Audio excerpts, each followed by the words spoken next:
Bonsoir à tous et à toutes et bienvenue pour un nouvel épisode du Catch Assume Podcast. Donc je suis OS, Orange Sanguine, et je suis en compagnie de Baka. Salut. Et d'un petit nouveau, Styles WWE ou Styles tout court, ou appelez-le comme vous voulez. Et voilà, bonsoir, nouveau sur Catch Zailu, mais bon, pas nouveau dans le business quand même. Non, un petit... Bien sûr. ancien administrateur... Enfin, t'es toujours administrateur de Catch Fan. Officiellement, c'est juste que le forum il est mort. Donc voilà, on va revenir sur le dernier pay-per-view en date de la All Elite Wrestling, donc Full Gear. Et on va commencer par le pré-show que personne n'a regardé à part Styles, qui fait bien ses devoirs. C'est là où on voit que c'est à nouveau sur le forum. Un premier de la classe. Donc pour le titre de la NWA, donc un match entre Serena Deeb et Ali Shinkai, et victoire de Serena Deeb. Donc du coup, qu'as-tu pensé du match? Est-ce que tu connaissais Ali Shin? Alors, pas du tout, même Serena, hein, je l'ai pas vraiment vu dans le ring, à part ce qu'elle faisait avec CM Punk à l'époque, hein, donc ça commence à dater. Hein. Ouais. Même son passage au Maillon classique, j'avais pas regardé, je sais juste qu'elle était dedans. Et du coup, au niveau du match, au niveau... Ouais, bah, globalement, un match pour un pre-show, voilà, ça fait le taf, quoi. Puis on se rend compte plus tard dans la soirée que c'est le meilleur match féminin et qu'il y a qu'une seule des deux qui est signée à All Elite et que c'est pas pour le titre de All Elite, quoi. Donc C'est pas pour... Et c'est en général, en plus, c'est les matchs pour la NWA que les meilleurs matchs féminins qu'il y a ces derniers temps. Avec avant c'était Thunder Rosa, et puis il y a eu ces matchs avec Serena, avec malheureusement c'est la meilleure ceinture féminine actuellement à la All Elite. ouais, mais encore c'est parce que la NWA est out pour l'instant. Hein. Je sais pas quand est-ce qu'ils vont recommencer. Je sais pas quelle est la nature de leur accord avec All Elite, mais ouais, ça fait peur. Donc après, apparemment, Serena, donc elle est signée à All Elite, donc je pense qu'elle y restera même quand elle perdra le titre. Après, il reste quand même que la division féminine de l'élite doit se renforcer et très très fortement quand même. Après, ils ont aussi perdu en qualité quand les japonaises n'ont pas pu revenir, et le blocage des japonaises attribue. Après, le problème, c'est que c'est toujours pareil. Elle parlait pas anglais. Celle qui parle le mieux anglais, elle est toujours là-bas. Donc c'est pas foufou. Donc c'est pas non plus au niveau des promos et des trucs comme ça va être limité. Mais les autres, comme je m'en rappelle plus. Voilà, j'ai perdu leur nom. Il y avait Rio qui était Rio et l'autre là que Ambrosia adorait, qui sont pas revenus. T'avais aussi, je crois, Emi Sakura qui était venue, non, pendant. Ouais, c'est ça. J'allais dire, j'avais Sakura et Emi Sakura. Je croyais que c'était une connerie que j'avais en tête, mais non. Non. Qui a d'ailleurs formé les deux petites, hein, qui a formé Shida et qui a formé Rio à l'époque à l'Ice Ribbon. Ouais, c'est ça, Emi Sakura. J'ai un doute là, même. Oh, si, c'est Emi Sakura. Ouais, si, c'est ça. Et ouais, donc voilà. Mais tu noterais combien du coup le match? Sur tu fais sur un 2,5, un truc dans le genre. 2,5. Bon, ça va, alors la moitié quoi, 10 sur 20, donc 2,5 sur 5. OK. On va passer du coup à l'opener du show, qui était la finale du tournoi pour désigner le prochain challenger à Jon Moxley, donc entre Omega et Adam Page, et donc victoire de Omega. Tu vas commencer avec Baka du coup, puisque t'as quand même un attachement particulier pour un des deux lutteurs. Ouais, j'avoue. Là, et du coup, je voulais vous poser une question. Comme moi, je suis pas trop les weekly, ça a donné quoi la feud du coup entre eux? Ils se sont vraiment frités? La quoi? Ouais, voilà. Bon, dommage. Non, on va dire qu'il y a eu des dissensions, mais c'est particulier parce que, enfin, je sais pas si Styles va avoir le même ressenti que moi par rapport à ça, mais en fait, ils ont voulu, j'ai l'impression qu'au fur et à mesure des mois, ils ont voulu détruire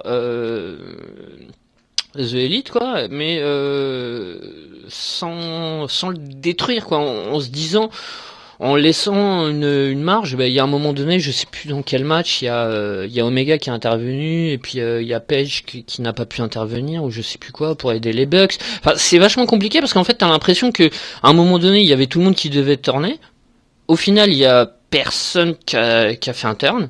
Enfin, Page et Omega, ils ont pas l'air de, voilà, il y a pas eu de faute, quoi, il y a pas eu de, donc c'est juste des dissensions. Les Bucks, c'est pareil, t'as l'impression qu'ils ont voulu turn à un moment donné, là, à foutre des kicks à tout le monde, à sortir leur bifton, à payer, à volontairement, en fait, provoquer des amendes et tout ça, et puis, pour les payer, parce que genre, ils ont du fric et tout, j'ai pas trop suivi tout ça. Enfin, il y a eu plein de trucs comme ça, où t'avais l'impression que, voilà, en gros, c'est pour résumer, je dirais plutôt que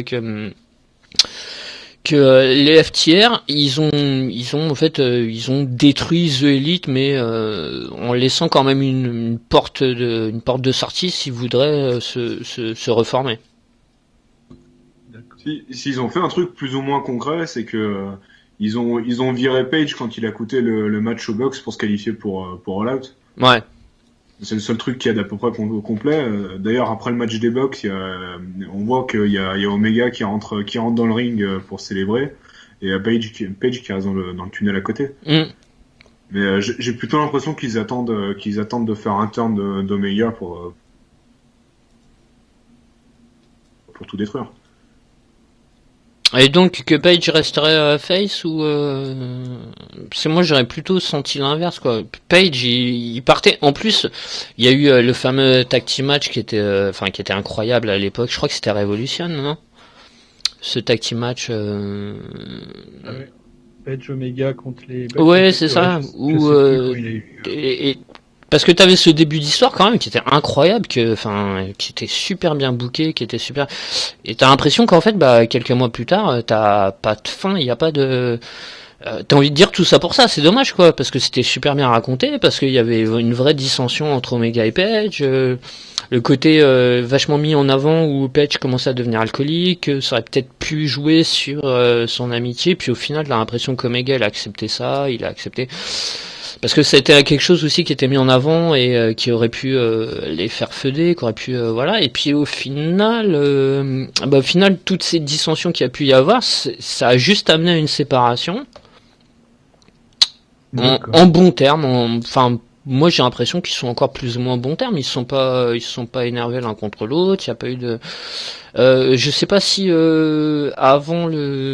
pendant les derniers weekly ils sont plus ou moins attaqués, mais je crois pas. Hein. Il y a eu l'attaque de Jericho, enfin de MJF sur Jericho juste avant dans le dernier weekly, par exemple, pour montrer alors qu'au final ils deviennent entre guillemets potes, même faction et tout. Mais il n'y a pas eu cette il y a toujours du respect en fait, en gros, voilà, il y a toujours plus ou moins du respect, il y a toujours donc du coup on a l'impression qu'ils ont pas été au bout de il y a beaucoup de choses après la All Elite, il y a beaucoup de choses à laquelle ils commencent des choses, par exemple il y a pas longtemps là l'ancien boxeur, enfin là je crois que c'était l'année dernière ou il y a quelques mois par exemple Tyson. Voilà Tyson, ils ont jamais été au bout de cette histoire, ils ont jamais été au bout de la faction qu'ils voulaient faire avec Brandy Road et puis les filles là ou la Nightmare Family aussi, ou Nightmare je sais plus quoi, mais bref il y a plein de choses en fait qui débutent, ils commencent des choses et ils vont jamais au bout, voilà, et là j'ai l'impression que c'est un peu ça.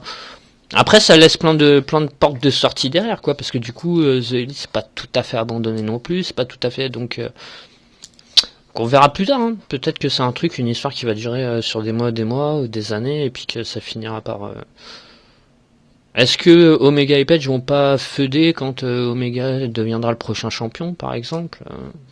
Oui, c'est possible. Il y a moyen que ça court jusqu'à soit Double or Nothing en mai prochain, ou jusqu'à All Out ou un truc dans le genre. Ouais, après il faudrait quand même du coup qu'une fois de temps en temps ils sous-entendent encore que potentiellement ça peut se faire, quoi, un peu comme il y a eu dans l'histoire par exemple avec avec El Generico, enfin Kevin Steen et El Generico, enfin Kevin Owens et Sami Zayn, ça parlera plus ce genre. Et pareil, il y a toujours eu cette ambiguïté, que ce soit à la Ring of Honor ou voilà, tu savais qu'au bout d'un moment, bim, ça allait reprendre et puis ils allaient. Limite, ils pourraient même faire ça, hein, un truc comme ça où je sais pas, tous les 3-4 ans, les mecs ils feudent l'un contre l'autre et puis parce que moi j'ai toujours kiffé ça, mais donc voilà. Du coup, bon, on va revenir au match. Qu'est-ce que t'en as pensé du coup? Le match, du coup, moi, comme ça faisait longtemps que j'avais pas regardé la IW, j'avais pas spécialement d'attente pour le pay-per-view. J'étais pas au courant des feux et tout, donc bon. Voilà, c'est juste pour préciser ça au début, que voilà, mes attentes, elles étaient bon, j'espérais juste passer un bon moment, quoi. Sinon, concernant le match, ouais, c'est un bon petit opener, mais pas plus, quoi. C'est assez, le combat est assez vif, les échanges sont assez fluides, mais bon, moi j'étais content parce que ça fait longtemps que j'avais pas vu UT Omega, du coup, et que effectivement, ça fait partie de mes chouchous depuis 2-3 ans. Mais au-delà de ça, ouais, c'est un bon petit opener, mais sans plus. Enfin, voilà, c'est pas, il n'y a pas eu. C'est pour ça que je t'ai demandé en fait comment était la feu d'avant, mais du coup, du coup, c'est logique en fait. Et c'est pour ça qu'il n'y a pas eu un match épique auquel peut-être certains pensaient avoir et tout. Voilà, c'est un bon petit opener qui fait le taf, mais sans plus, quoi, pour moi. Et toi, du coup, Styles? Tu pensais du match? Je trouve qu'il a bien résumé. En fait, pour un opener, c'est génial, mais c'est pas ce qu'on attendait pour un Omega Page. Ouais, c'est ça. Et pour une finale, du coup. Pour une finale de tournoi, à la limite, mais en weekly, quoi. Pas en opener d'un pay-per-view. Surtout quand tu te rends compte que derrière Moxley fait un match exceptionnel, que derrière globalement ça monte en puissance dans le pay-per-view, et puis moi j'aimerais quand même revenir sur le fait que Melzer il a mis 4,5 au match. et que si t'allais sur Twitter le lendemain du pay-per-view, les gens ils étaient en extase devant, alors que non, c'est un opener, quoi. Je crois qu'il est super bien noté. Ouais, 8,61 sur Cage Match, hein, donc pour 242 votes, c'est pas mal, hein, quand même. Ouais. Il est surnoté par la plupart, ouais. Ou alors c'est nous qui n'avons pas pu apprécier la chose à sa juste valeur. Mais ouais, je suis comme toi, hein, j'en attendais vraiment beaucoup plus, parce qu'on nous le vendait quand même depuis des mois et des mois, et comme je le disais, le fameux tag team match qui était super on va dire de Revolution, je suis pas sûr, mais bon, c'est possible. Ouais, c'est ça, j'ai vérifié. C'est Revolution. Ouais. Et voilà, en partant en fait de ces bases-là, et puis en se disant. Parce qu'au final, c'est la première, et puis le seul, du coup, pour l'instant, le seul match qu'il y aura l'un contre l'autre, et on s'y attendait, puisque quand j'avais posté sur le Fofo, j'avais posté la carte du tournoi, bon, j'avais dit en dessous, la logique, oui, la finale, ce sera Page contre Omega, hein, tout le monde s'y attendait, il n'y a aucune surprise, mais ouais, le match n'a pas été, On va passer aux notes, du coup, alors, Baka, tu lui mettrais combien? Allez, 3,5 parce que j'aime beaucoup Omega. Voilà. Moi je lui mettrais 3 quarts parce que je pense que j'ai dû rater à mon avis, j'ai pas pu le revoir, je voulais le revoir cet après-midi, j'ai pas pu. Donc je vais le surnoter un petit peu du coup pour me dire bon je suis peut-être passé à côté de quelque chose. Et toi alors Styles? Moi je lui ai mis 3 sur le forum, je vais rester sur 3. Waouh. Bon bah une petite pensée du coup à Melzer mais 1,5 de plus hein, quand même. Mais là, ouais, je regardais un peu sur Cage Match au niveau de quoi ça le mettait le 8,61 et ouais. Bon. Bref. Ah bah, ouais bah oui. Ouais. Ça fait ouais. Je sais pas, ça vient peut-être de nous. Non mais après peut-être que les gens n'avaient pas une attente. Après c'est sûr quand tu voyais en plus la carte en général, tu vois, du pay-per-view, on l'a pas évoqué au début, mais la carte était quand même flamboyante. Hein. Tout le monde s'accordait à dire, même ceux qui regardent pas forcément beaucoup la All Elite. Enfin voilà, elle avait vraiment de la gueule cette carte. Et puis au final, déjà ce match tu le commences, enfin ouais. Ouais, c'est sympa, mais en opener, quoi, voilà, c'est pas... Ouais, mais ça aurait dû C'est être pas plus, mémorable. ça aurait dû. Après, S'il avait été placé plus haut dans la carte, ouais, après, je pense... En opener, du coup, ça fait sens que le match soit pas plus que ça, dans le sens où si tu démarres avec un truc qui est vraiment trop bien, après, le reste... bon.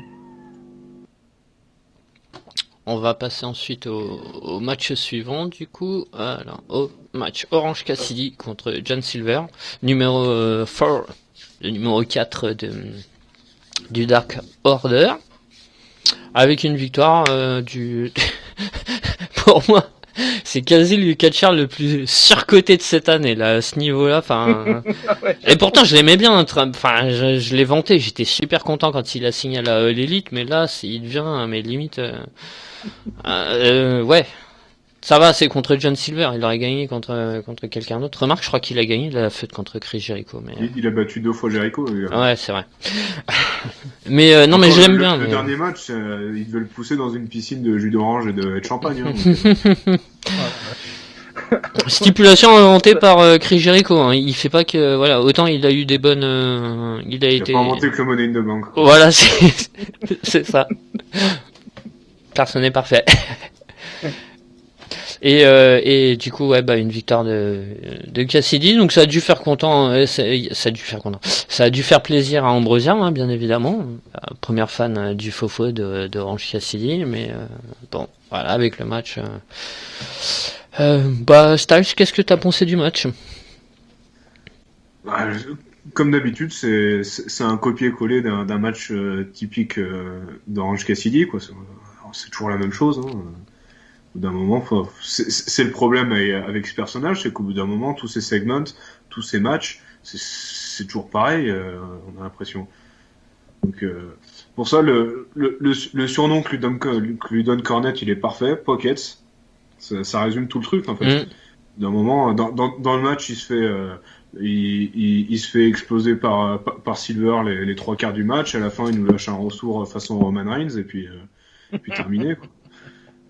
C'est vrai en plus. C'est terrible. Franchement, je me tâte à savoir lequel est le pire cette année dans le surcoté et le overbooking entre Orange Cassidy et Otis, quoi. C'est vrai qu'il y a ça, j'ai pas suivi. Mais du coup, je suis plus là. Oui. Ouais, moi non plus, donc. Ouais. Mais c'est vrai qu'Otis, oui. De loin, il y a un match, effectivement. sans suivre, tu vois que le team il a quand même récupéré la ceinture. Je crois que c'est un peu what the fuck et tout. La ceinture, le Money in the Bank plutôt que la ceinture, mais. De toute façon, comme ils lui ont fait perdre la Money in the Bank derrière, c'est un signe quand même. Ouais. Non, il y a match, effectivement. C'est un peu comme si il y a quelques années en arrière, enfin moi c'est de l'image que j'en ai à l'extérieur, c'est comme si Santino Morella à l'époque, tu sais, un peu où il faisait nimp et tout machin, il décrochait la Money in the Bank, quoi, tu vois, c'est un peu Ouais, ça se point là. de l'extérieur que j'ai, quoi, mais c'est typiquement le comic relief hyper populaire parce qu'il est divertissant et puis on se dit bah tiens lui il fait vendre, on va le pusher un peu, quoi. Ouais, tu te rappelles pas Otis Gbaka, tu sais, pendant le Royal Rumble, c'est celui qui y a une fille, bah ça devait être Celui qui s'est jeté sous Mandy Rose, voilà. Il va se la taper et puis il y a fini Ouais, par c'est ça se qui faire la safe qui la Bah save non, tu vois, ouais, non, elle est expulsée à l'extérieur, mais il la save, tu sais, du coup elle rebondit, je crois, sur lui, un truc comme ça, et du coup, bah, elle est pas éliminée, elle est sur lui. Il était couché, Voilà. était couché derrière le ring. Ici, et ok, puis, ça y est. Ouais. Bah, c'est lui, Otis. Okay. C'est le gros qui arrête pas de danser, là, et dire oh yeah. Oh la vache. Ouais, non, bah, allez. J'ai bien fait d'arrêter. Bah après le problème de Cassidy, de toute façon dans cette gimmick là, de toute façon quoi qu'il en soit, tu peux pas être booké plus que tu peux pas avoir un gros booking, tu peux pas toucher des, enfin, et pourtant je l'adore, hein. Moi je suis le premier à le défendre, et puis à l'époque à être content, mais déjà il avait un booking différent à l'époque où il était au Gentleman Club et compagnie, où après c'est du comedy wrestling, ça c'est, voilà, faut pas se leurrer, donc Au mieux, tu lui donnes le titre TNT hein, pendant quelques temps, histoire de voilà un peu. Parce que ça peut marcher aussi, tu vois. Enfin, le comedy wrestling, c'est pas non plus. Ah oui, non, moi j'ai pas fait. Ouais. Mais quand il est arrivé et tout, le problème c'est ça, c'est comme a dit Styles tout à l'heure. Au début, c'est sympa, c'est frais. Puis bon, la redondance de sa gimmick, quoi, de ces trucs qui sont toujours pareils en plus. Faudrait qu'il se renouvelle un peu et tout. C'est comme tous les trucs comiques. Hein. La première fois que tu le vois, c'est sympa, tu te marres bien. La deuxième, bon. Et dans le catch plus particulièrement, où oui, non, mais c'est ça. les matchs sont construits toujours de la même façon pour tous les lutteurs. Après, de toute façon, en général, ils ont leur signature move et tout. Le problème de ces signature moves, c'est que bah voilà, c'est ces trucs. Et du coup, force de le voir, forcément que quand c'est du comique comme ça et basé sur du comique, donc ouais. Et donc un petit mot du Dark Order qui quand même, toi du coup Baka t'as pas trop suivi et t'as pas trop, mais qui. J'ai l'arrivée de Brody Lee, les quelques segments, puis après j'ai pu suivre. Ouais. Parce que du coup on se demande toujours où est-ce que ça peut aller. Ça fait depuis quasi le début de la fédération que ça traîne, hein, le Dark Order, parce qu'ils étaient intervenus quasi au départ, si je dis pas de bêtises, dans le deuxième event ou un truc comme ça. Après, c'était pas juste pour qui. Enfin, c'était peut-être pas lui qui était prévu au début, mais du coup. Non. Ouais, Oui, il y a eu entre guillemets une fin de storyline. Enfin, d'une première partie de storyline, non, quelque sorte. Oui, mais après Brody Lee, si tu veux, il a apporté quelque chose à cette faction, mais je pense que ça l'a complètement desservi, sa défaite contre Cody Rhodes, et lui a redonné le titre. Ouais, hein. ça complètement. Ouais. Donc moi, je m'en étais arrêté là, moi. Donc après derrière ouais Cody Rhodes qui fait du Cody Rhodes. Après bon voilà. Mais ouais du coup ça a complètement. Et là du coup pas de Brody Lee sur la carte. Mais il est blessé a priori. Ah il est blessé. Ouais. Ok. Ah je savais pas. J'étais passé parce que du coup ouais. Après il peut y avoir des trucs sympas hein, dans le booking du Dark Order avec Silver, avec Player Uno. Je sais plus comment il. Je crois que ça doit être Evil Uno, je crois. Evil Uno, ouais. Ah oui, avant c'était Player Uno et puis. Maintenant il est méchant. Toujours. À l'époque des Super Cabana, j'ai l'impression qu'ils ont pas fini ce truc surtout en fait. Voilà, c'est encore c'est encore un truc qu'ils ont commencé et que ils ont pas l'air. Parce qu'autant quand tu cultives un peu mais j'ai pas l'impression qu'ils le cultivent beaucoup. Tu vois Colt Cabana qui vient et tout. L'autre fois, il y a eu un tag team match par exemple où il faisait partie du Dark Order, mais il n'y a pas de. Je le ressens moins qu'à une époque, ou alors j'y prête moins attention aussi peut-être. Parce qu'avant, je me rappelle qu'il était vachement, il voulait pas faire des trucs, genre les petites interventions douces et tout. Il était pas trop chaud pour le faire. Enfin, tous les trucs de heal, quoi. En gros, il était pas. Alors que là, j'ai pas dû faire attention en fait. Et puis ça fait plusieurs mois qu'il est dedans. Pareil, il a gardé sa tenue de ring d'avant. On sait pas ce qu'il fait. Il vient quand ils viennent tous sur la rampe après un match. Et puis, pareil, ils ont rajouté une blondasse. On sait pas ce qu'elle fait là. Je crois qu'à Dark, par contre, elle est beaucoup plus mise en avant cette petite. Je crois que c'est Kylie Ray, je crois un truc comme ça. Mais Kylie Ray, c'est la championne de NXT UK. Ah mince, pardon. Bah alors c'est pas Kylie Ray, c'est quelqu'un d'autre, voilà. Mais c'est un nom c'est un nom mais je crois qu'elle est mise plus en avant à Dark en tout cas. Après c'est pareil, hein, c'est le deuxième truc là de 2 heures où il y a que des matchs tout pourris. Pas forcément des matchs tout pourris, mais que des squash. Sur la carte, il y a entre 15 et 20 matchs. Généralement, c'est horrible. Tu peux pas caser ça dans 2 heures. Non. Apparemment, ils vont faire encore un autre show, mais sur TNT cette fois-ci. Donc, pour l'instant, Dark, on ne sait pas trop à quoi ça sert. Le problème, c'est que tout le monde ne regarde pas et tout le monde ne sait pas ce qu'ils font quand ils arrivent à Dynamite, les gars. Après, ça peut être quand même pas mal pour tenter des trucs un petit peu comme le WWE peut faire à l'époque en house show et tout ça. C'est pour tenter des trucs, tenter des gimmicks, voir si ça prend un peu avec le public, voir les retours, puis même voir en vrai sur un ring et tout. Il y en a qui sont mis en avant, par exemple, il y a, je crois que c'est... Ah non, Stark, il avait pas commencé comme ça, il avait pas commencé à Dark, il avait commencé directement en... Ouais, mais après, ouais, ça peut effectivement aussi Mais donner des... pour tenter des choses, quoi.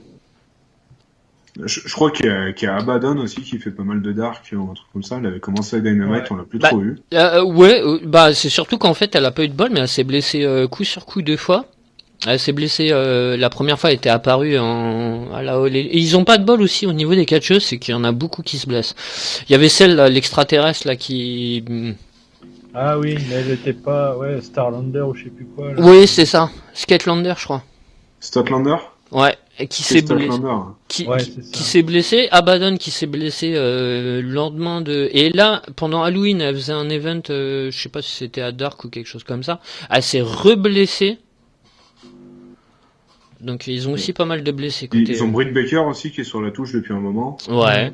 Et au Oui. départ, elle avait amorcé une rivalité avec l'arbitre, Aubrey Edwards. Et puis, derrière, plus rien. Ça promettait en plus. Enfin, moi j'aimais bien. Après Britt Baker, bon, dans ces matchs, le gimmick match là du dentiste, c'était une catastrophe, mais je l'ai trouvé, ces segments, je les ai trouvés super fun moi à regarder. Avec, je crois que c'est Rebelle, hein, si je dis pas de bêtises, la catcheuse qui l'accompagne. Il me semble que c'est Rebelle. Mais non, je les ai bien aimés moi ces segments où elle se fout de la gueule de Rebelle et tout. Avec son fauteuil là quand elle s'entraînait. Et je crois que j'en ai vu un peu de ça, mais moi j'ai tellement pas suivi régulièrement les weekly que... Bref, du coup, on va revenir au match. On va passer parce que là, on a complètement dévié. Bah, remarque, on a tellement pas l'habitude de parler de la All Elite qu'en fait là, on va faire le brief de l'année. Bah, du coup, ta note. Bah, je sais pas si t'as parlé beaucoup du match, mais peut-être que t'as pas grand-chose d'autre à rajouter. De rajouter? Non, ma note, je sais pas comment le noter. C'est pas si mal, mais c'est pas, je sais pas, allez, 3. Ouh, ah ouais. Ouais, ça fait 12, c'est sympa. Et toi, Styles? Vraiment, ça mérite un 2. Ouais, ouais. Bah, je vais mettre 2 écarts. Et Melzer, 3,5. Voilà. C'est du Melzer, c'est ses copains, donc bon. On va ensuite passer au match pour la ceinture TNT. Donc Darby Allin, le loser magnifique. Tu te rappelles, on en parlait juste avant le podcast de la NGV la semaine dernière. Je te disais, j'avais pas été spoil par les résultats. Je t'ai dit, bon bah il va encore perdre. Hein. De toute façon, lui pour tous ses matchs de pay-per-view, il perd. Donc bon. Puis non, au final, surprise. Alors, toi, tu m'avais pas spoilé en plus. Hein. Et puis donc, il est devenu le nouveau champion en battant Cody Rhodes.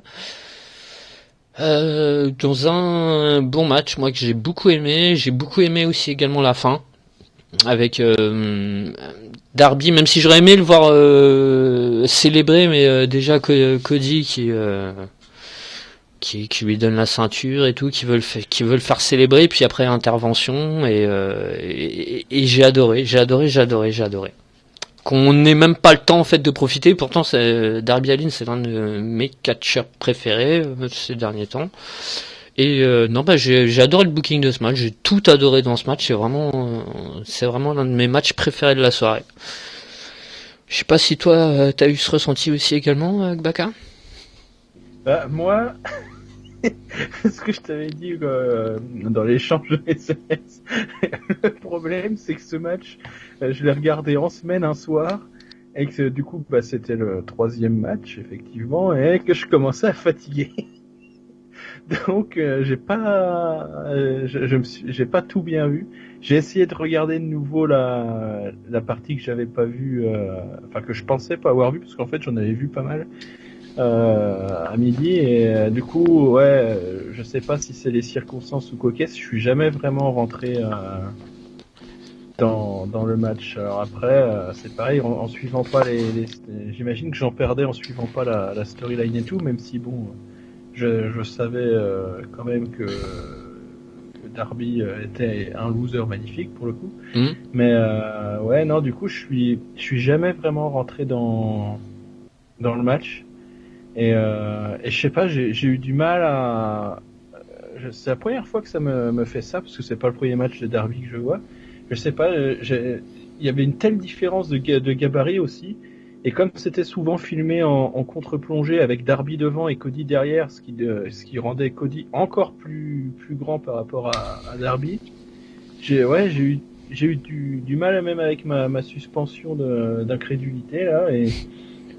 Et ouais, je suis jamais vraiment rentré dedans. Alors, est-ce que c'est la faute au fait que le match, je l'ai regardé à un moment où je commençais à m'assoupir ou bon. Donc ouais, je sais pareil, je le noterai pas du coup Ouais, si comme tu veux. je l'ai pas bien vu.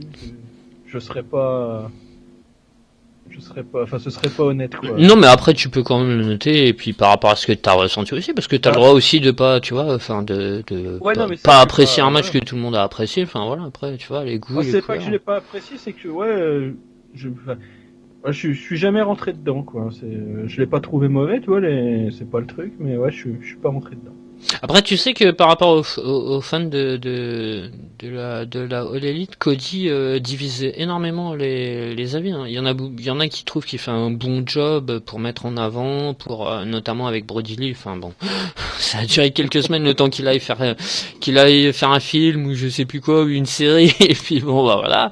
Mais bon, là par exemple, la Lynn, il le met bien en avant. Il peut quand même mettre en avant, voilà. Et puis même pour la Fédé, il peut faire du bien aussi, ne serait-ce que par son nom qu'il a réussi à récupérer en Oui, plus c'est pour ça. l'event, Cody Rhodes. Voilà, mais il divise énormément les fans. Ouais, moi j'ai rien contre lui, je trouve qu'il est plutôt bon au micro et tout, mais ouais, je sais pas, voilà, je suis pas vraiment rentré dans le match. Tu avais peut-être oublié ce fameux match de Wrestle Kingdom. Non, ça- non, je l'ai pas oublié. C'est peut-être ça qui joue encore inconsciemment. Et toi du coup, Styles, alors qu'as-tu pensé du match ou bah, que penses-tu aussi de Cody Rhodes en même temps? Non, pour le coup, c'est un super match, hein, clairement. Cody, moi, je fais partie de ceux qui trouvent qu'il fait un super travail en tant que développeur star. Mm. Dès que le titre TNT a été annoncé, on s'attendait à ce que ce soit un titre télévision un peu. Et le fait qu'il fasse des open challenge comme ça, qu'il arrive quand même à faire des super matchs contre Sonny Kiss, contre Cassidy, contre Darby Allin, je crois que c'est son troisième match contre Darby Allin. Ouais, il y a eu C'est- un match nul et une victoire pour Cody, et là du coup une victoire pour Darby. Ça aide pas mal ouais, dans ce contexte de fédération qui est encore toute nouvelle. Hein. Ça fait 1 an qu'ils ont commencé les weeklies. La fédération elle a presque 2 ans. Où justement eux ils partent de zéro. Il faut créer des stars. Il faut élever ton roster avec ce que tu as réussi à signer au début. Et Cody est super dans ce rôle et c'était un bon choix de lui faire ça. Après aussi, il y a un truc dont on parle pas beaucoup aussi, c'est aussi l'apport d'Arn Anderson hein, dans les matchs, dans la psychologie du Ouais. match. Il y a ce moment où il dit à Cody juste t'es plus grand, t'es plus massif, juste fais-lui mal, il va lâcher, t'inquiète pas. Puis je trouve qu'il est important dedans. Après son entrée là avec toute la Nightmare Family, il y a des Dustin avec QT Marshall, Billy Stingen, je sais pas, ils étaient 15 sur la rampe. Et puis ils sont re-rentrés derrière. Donc tu te dis, ils servent à rien les gars. Ça fait, je crois, 2-3 semaines qu'ils ont rajouté des gens dans le truc, et puis tu te dis... Oui, il y a un black maintenant. Je sais plus comment il s'appelle, mais il y a un mec qui a été signé il y a pas longtemps et bim, dans la foulée, bah allez, tu viens dans la C'est de la Nightmare. famille. Ouais, Encore ouais. une fois, ça doit être un délire qui vient de Dark. Bah après c'est pour faire genre on est un clan, on est une faction. Enfin après c'est vrai qu'au final, je sais même pas s'ils interviendraient dans un match où il y aurait des interventions. Par exemple quand ils étaient en feud contre le Dark Order, je sais plus s'ils intervenaient beaucoup. Hein. Il y a Dustin, je crois, Dustin Rhodes Ouais, qui Dustin, ouais. intervenait. En même temps, ça paraît normal. Après, Billy Stingen, ils sont rentrés il y a pas longtemps. Il me semble que QT Marshall, vu qu'il est en équipe avec Dustin, il y allait aussi. Mais globalement, ouais, je vois pas trop à quoi ça sert leur truc pour l'instant. Non, je suis pas Après, il y a quand même, moi j'ai trouvé qu'il y avait une ou deux entrées de Cody qui étaient assez stylées, hein. Quand il commence dans les vestiaires par exemple, parce qu'à un moment donné aussi il rentrait avec un chien, si je dis pas de bêtises. Ouais, avec son chien. Avec son chien, et moi j'aimais bien hein, quand ça partait des vestiaires comme ça de loin et qu'au fur et à mesure il le rejoignait et tout, tac, et puis la famille s'agrandissait au fur et à mesure qu'il s'approchait du ring, et ça peut être assez stylé aussi, mais c'est vrai que là, tous rentrer comme ça et tout, au final, bah, ils servent pas à grand chose, quoi. Enfin, ils perdent le titre, ils sont pas intervenus. Bon, après, c'est normal parce que c'est des face. Il y a eu aussi, après, c'est mi-figue, mi-raisin avec Cody parce que ces derniers temps, on le vend des heels. Même pendant le match, à un certain moment, Oui, il a plutôt une attitude de heel. tu te dis bon, et puis il y a pas de heel turn, il y a pas de, il y a rien. Il les face, mais ça c'est un peu. Alors, ça peut être bien aussi hein, de nous faire vendre pendant des semaines et des semaines, des mois et des mois et des mois et des mois, mais c'est peut-être le moment si vous voulez le faire tourner. Moi, j'ai pensé à un turn après son match contre Sonny Kiss pour le titre à Dynamite. Hein, ça remonte à quelques mois Ouais, déjà. ouais, je me rappelle. Ouais, ouais mais c'est ce qu'ils nous vendent et ses attitudes, ses trucs, c'est. Mais au final, non. Donc, est-ce que ce serait peut-être pas un twinner, mais un face avec des attitudes un peu heel pendant les matchs et puis voilà quoi. Après c'est bien aussi hein, de mettre un peu de nuance dans les dans ouais. Bah du coup tu le noterais combien Baka? Bah, je sais pas, je sais vraiment pas. J'avais mis combien celui d'avant 3 ouais. Du coup, je vais repasser celui d'avant à 2,5 et je vais mettre 3 celui-là. Ça sera plus. Ça sera plus ouais. Et toi du coup Styles? Moi, je me suis bien enflammé. J'ai mis un 4,5. Pour moi, c'est mon meilleur match de la soirée. Ouais, ben je vais mettre 4 écarts. Pour le résultat, pour le final, on n'a pas parlé aussi de l'intervention de Stark et de ah, j'ai un trou de mémoire. Ryan Cage, pardon. Oh là là. Oh, ce trou de mémoire. Justement, c'est à ce moment-là qu'on se dit tous les pégus qui étaient sur la rampe là, où est-ce qu'ils sont? Bah, ils ont vu du danger, pas con, ils se sont barrés. Non, et par contre, il y a un truc que je trouve très intéressant avec ce que propose la All Elite. Je sais pas trop ce que si la WWE a un peu le même principe, mais il y a des trucs, il y a des feuds en fait, et c'est pour ça qu'on voit pas les matchs en pay-per-view. Il y a des feuds qui sont que pour la TNT.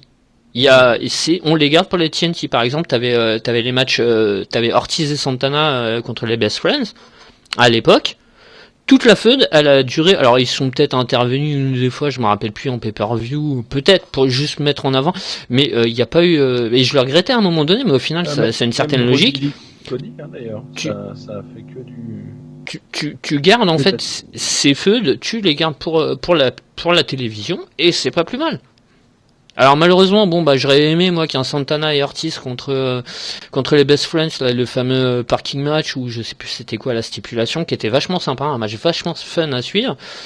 Il était pas en pay-per-view malheureusement, et en pay-per-view t'avais des matchs un peu moins bons, mais bon, au moins c'est vrai que tu gardes ça et tu gardes ces feuds, et bah typiquement Stark contre Aline, c'est une feud de TNT quoi.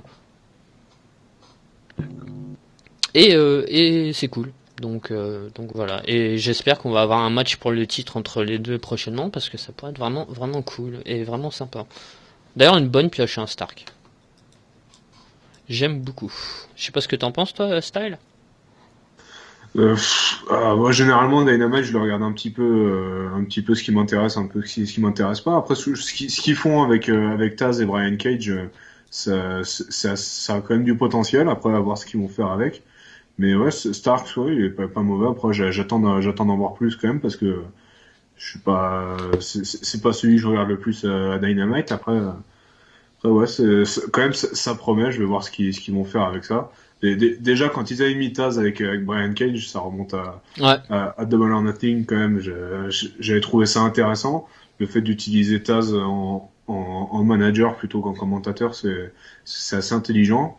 Et puis, franchement, il y a du potentiel, même cette rivalité avec Darby Allin, ça fait quelques semaines quand même que c'est à Dynamite, ça promet. On va voir où ils vont aller, ouais. Peut-être un petit règne TNT pour Starks, ou alors en tout cas il va y avoir un ou deux matchs pour le titre. ça sent bon. Après, moi, il y a juste dans cette feud en général, il y a quand même le Hobbs quoi qui sort un peu de nulle part. J'ai trouvé ça un peu dommage de pas utiliser quelqu'un du roster un peu plus. Parce que là, pour le coup, c'est vraiment le mec push out of nowhere quoi. C'est un mec tu sais pas d'où il vient. Tiens, il est push comme ça. Ah, je viens sauver tout le monde et tout. Et enfin, c'est dommage qu'ils aient pas utilisé quelqu'un d'un petit peu plus. S'il y avait du monde, à mon avis, je pense, dans le roster, il y avait du monde. Sidal, par exemple. Sidal. Ouais, je sais pas. Mais enfin bon, bref, le roster est assez étendu pour. Et c'est dommage qu'il sorte. Matt Sydal, il est pas en rivalité avec Brian Cage, lui, d'ailleurs. Il semble qu'il avait un match contre lui. Il y a pas longtemps. Il semblait qu'il y avait un truc. Ah oui, bah là dans le dernier weekly. Mais ouais, je crois que je l'ai. Non, je sais plus si j'ai regardé ou pas. Je me rappelle plus ce match. Mais je crois qu'il y a un match, il me semble. Bah enfin ouais, mais c'est pas. Enfin c'est pas. Mais ouais, par exemple, Saïdal, ou enfin tu prenais n'importe qui en fait, plutôt que Hobbs, où vraiment le type, enfin personne ne le connaît avant. Personne ne le connaissait même. Alors que quand tu prends un nom sur la scène indé, par exemple Starks ou Brian Cage ou ce genre de lutteur, bon bah ils ont déjà un palmarès. Hein, le Starks ou MJF quand il arrive à la All Elite, enfin ils ont déjà un nom avant. Alors c'est pas un gros nom indie, mais ça a quand même parlé à quelques-uns qui suivaient tel ou tel fédé. Là pour le coup, Hobbs, j'ai l'impression que personne ne le connaissait. Moi, c'est vrai que je suis plus trop l'indie, mais je connais un petit peu quand même certains trucs et tout. Je suis quand même encore à gauche ou à droite. Bah là pour le coup, Hobbs, enfin, je pense que c'est juste son gabarit en fait qui a joué. Enfin bref, du coup, on va passer au match d'après, donc pour la ceinture féminine, hein, RIP. Donc le match entre Shida et Nyla Rose, avec qui était cette fois accompagné de Vicky Guerrero, excuse me, avec une victoire de la japonaise, hein,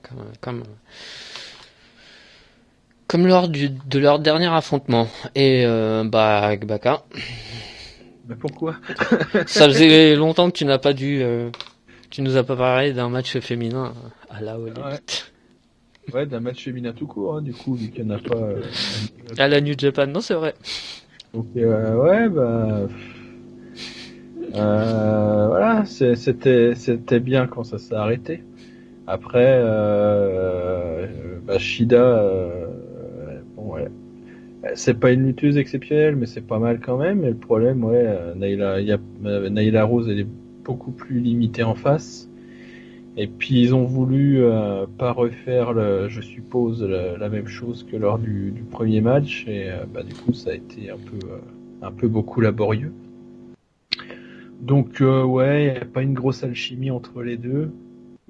Et puis je sais pas si, a priori, de ce que j'ai aperçu, il n'y a pas eu vraiment de feud non plus en plus. Alors quitte à faire un match sans feud, est-ce qu'il n'y aurait pas fallu ou carrément, tant pis, supprimer de la carte, mais ça le fait pas pour une fédé qui se disait égalité homme-femme, tout ça, ou choisir quelqu'un d'autre en challenger numéro 1 peu à l'arrache en lui donnant des victoires les dernières semaines, et puis voilà. Donc ouais, non, c'était pas bien. Et toi, Styles? Bah, c'est vrai que Nyla Rose, elle est arrivée, elle est sortie un petit peu de nulle part pour ce match. Bon, d'une semaine à l'autre, on nous a dit, bah, ce sera ça le match à Full Gear. Tiens, prenez ça. C'est vrai. Puis je trouve qu'elle fait vachement tâche quand même dans ce match par rapport à Shida. Déjà, les styles vont pas ensemble. Je trouve qu'elles ont pas une très bonne alchimie. Ouais. Et t'as quand même d'un côté Shida qui est quand même pas mal, et Nyla Rose qui est très limitée, et puis même Vicky Guerrero, elle apporte rien à côté, j'ai l'impression. Non, c'est tout. Ça clairement, ouais. À la fin, quand elle lui a mis une tarte, je me suis dit, attends, peut-être qu'elle va rétorquer. Non, juste, elle est rentrée au vestiaire, elle va obéir.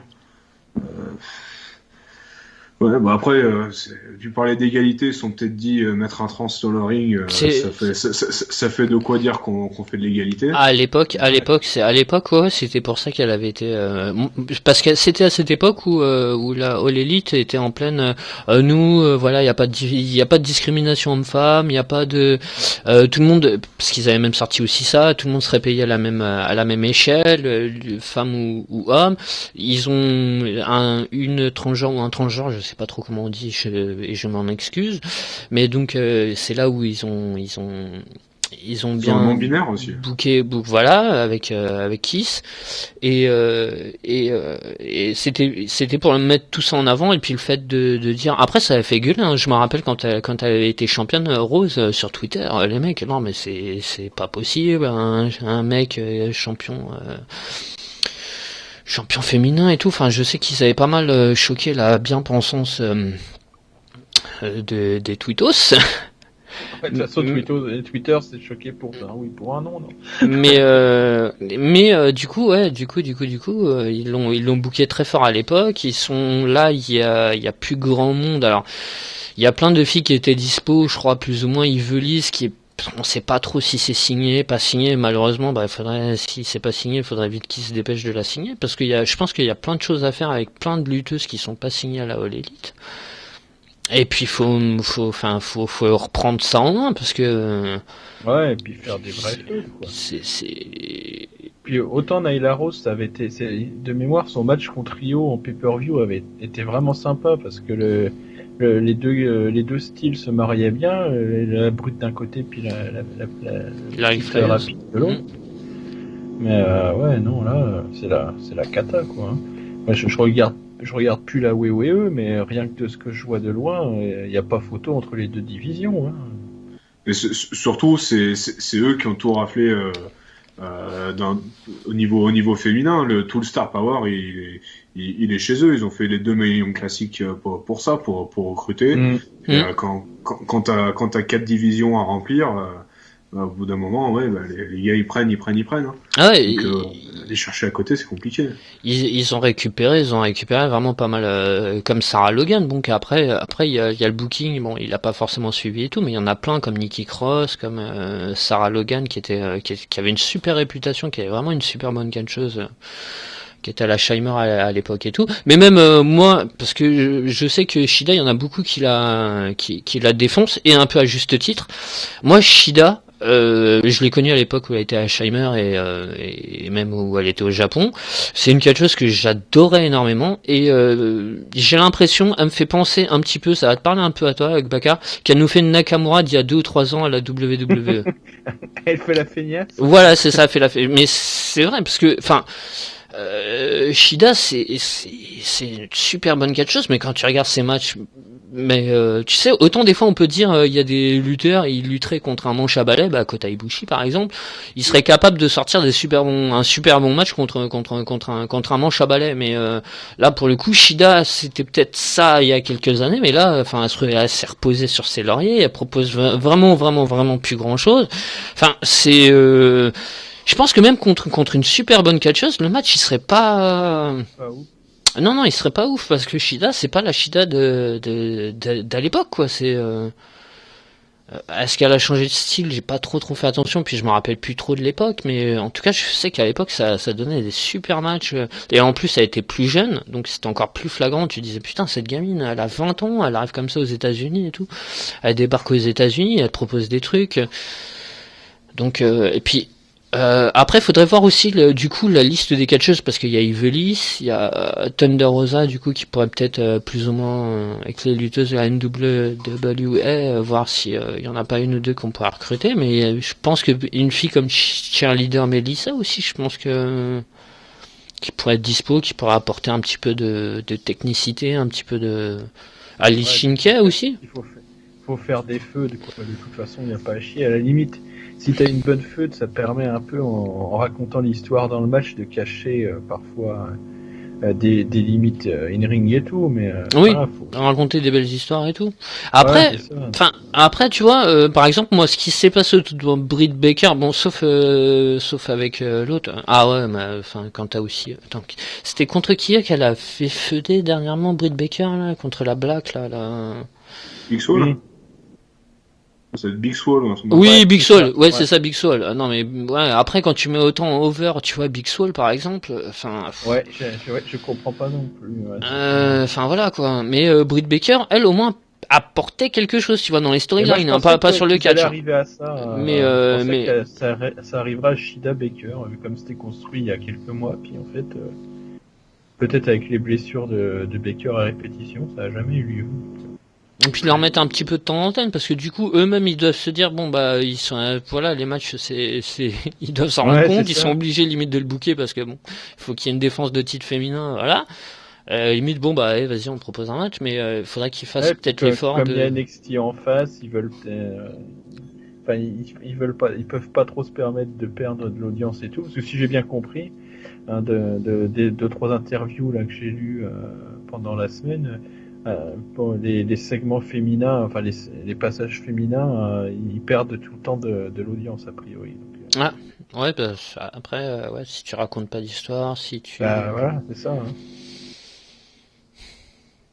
Enfin, bon, bah, du coup, bref, il va falloir passer à la notation. Petite pensée à Melzer, hein, qui a mis 3 écarts quand même. Hein. Ouais, Bon, je sais pas lui... comment il a fait. donc, du coup, bah, Styles, tu lui mettrais combien? Je pense qu'on peut partir sur un 3. Hein. Wow.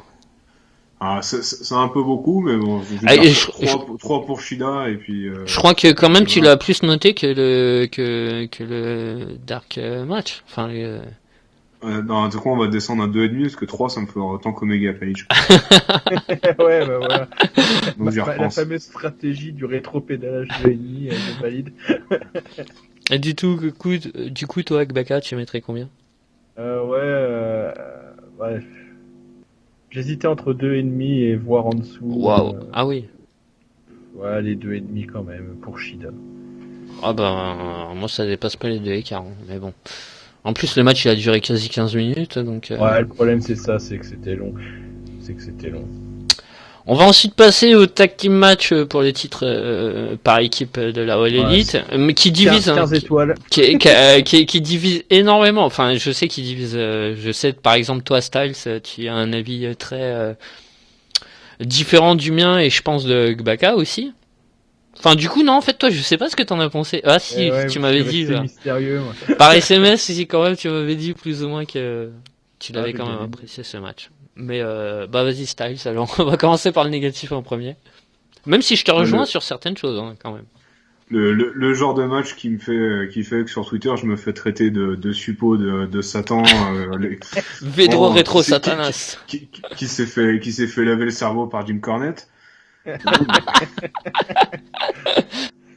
Mais franchement, j'attendais beaucoup plus de ce match. Hein.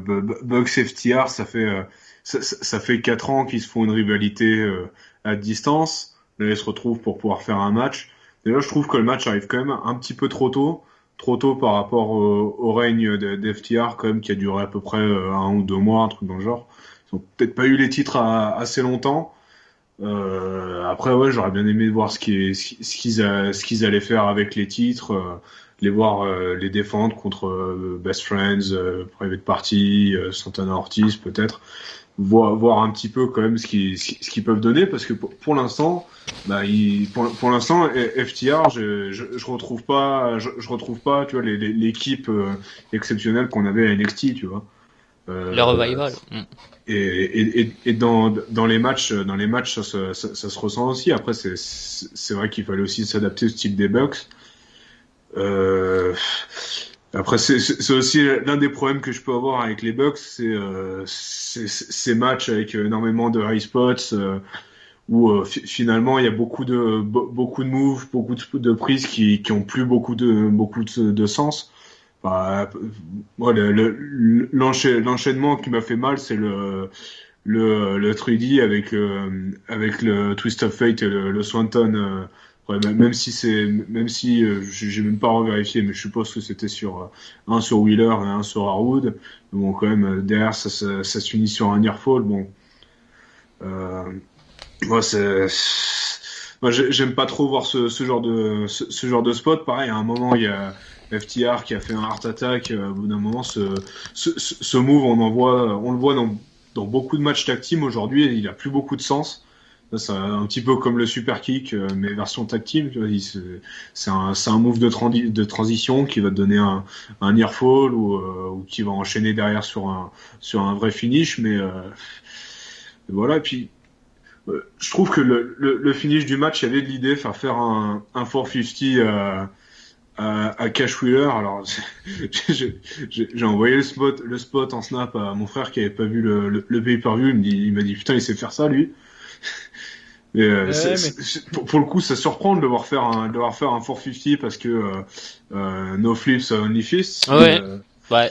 Mais justement, derrière, après ça, j'aurais préféré que les Bucks gagnent avec justement pas avec le super kick, d'autant plus que c'est Matt Jackson qui le fait et il est blessé à la cheville. Et pourtant, c'est con parce qu'il nous avait assez bien vendu la blessure tout au long du match. Derrière, gagner avec quelque chose qui est plus propre au style d'FTR, un truc vraiment un move un peu plus un petit peu plus old school Southern Wrestling, ça aurait donné un truc un petit peu, ça aurait fait un peu plus de sens dans l'histoire du match, dans l'histoire de la rivalité, parce que c'est ça aussi, hein. L'histoire de la rivalité, c'est aussi un conflit de style entre les deux équipes. Donc très très décevant. Déjà que le build-up était très mauvais, je trouve. Donc match très décevant, ça méritait mieux. Et pourtant le match il fait 30 minutes et bon, il y avait mieux à faire, quoi. La prochaine fois, tu te feras influencer par Meltzer et pas par Cornette. Bah et toi, Gbaka, alors du coup? Ah bah moi j'ai bien aimé moi ouais.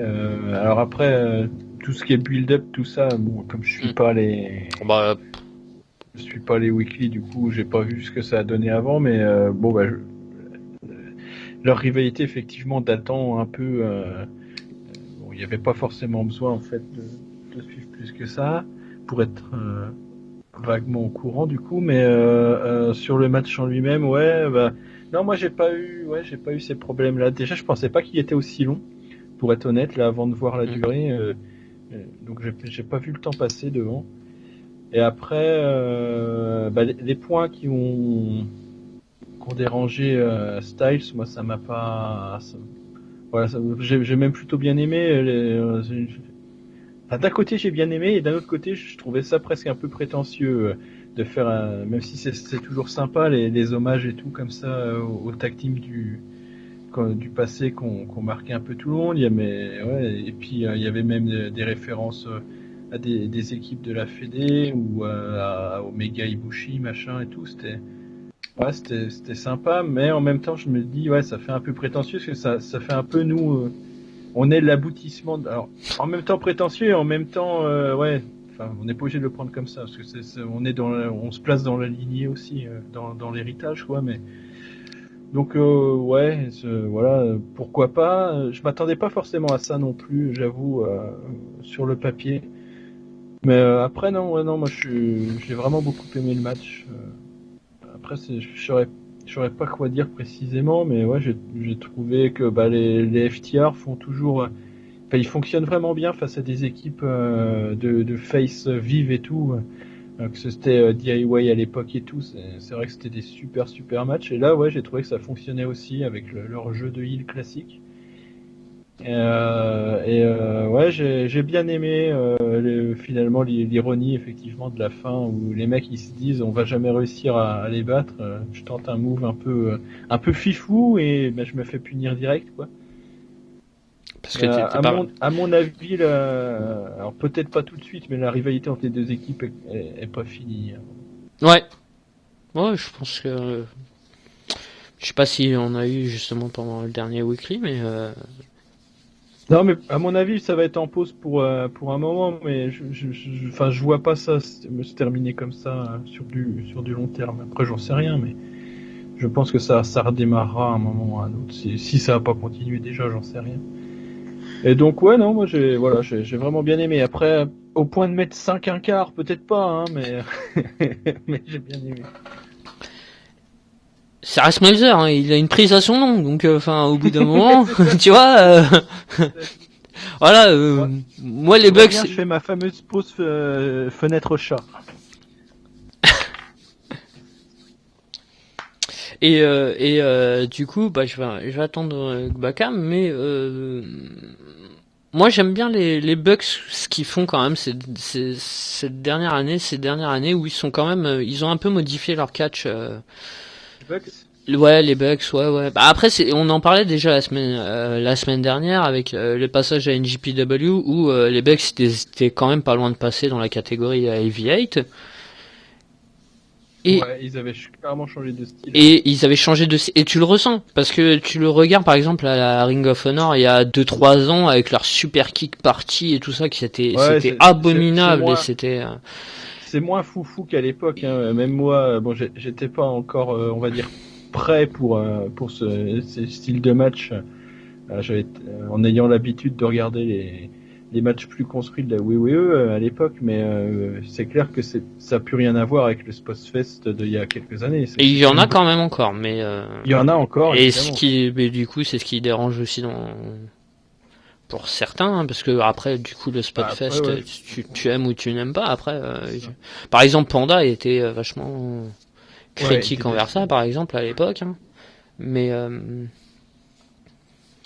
Mais ils ont quand même évolué, tu vois, depuis leur passage à NJP aussi. Ils ont fait quelques matchs, que ce soit, comme tu dis, à la fin du run à la NJP, là, le match contre Ibushi et Omega. Et Omega, ouais, contre les Golden Lovers, quoi.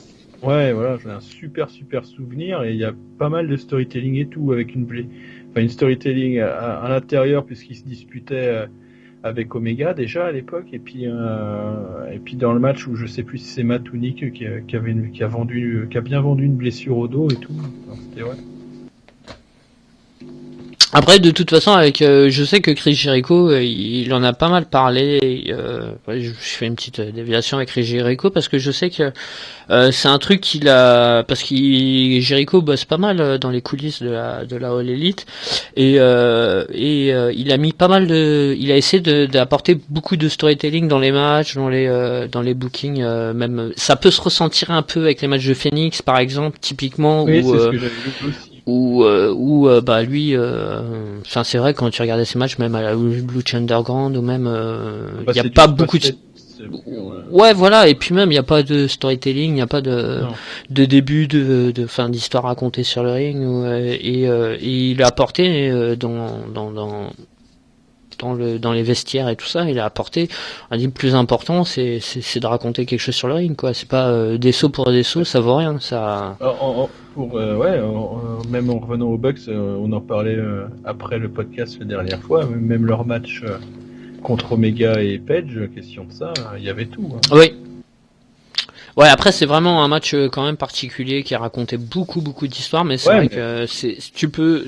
Après, je sais pas quelle est la part de Jericho là-dedans, mais en tout cas. Oui, non, là, c'était pas par rapport à Jericho. Hein, non, mais tu peux te dire aussi qu'il apporte ça à tout le monde et que quand tu vois, parce qu'il doit participer, je pense, aux écritures des matchs, aux écritures de tout, mais de dire bon les gars, oubliez pas.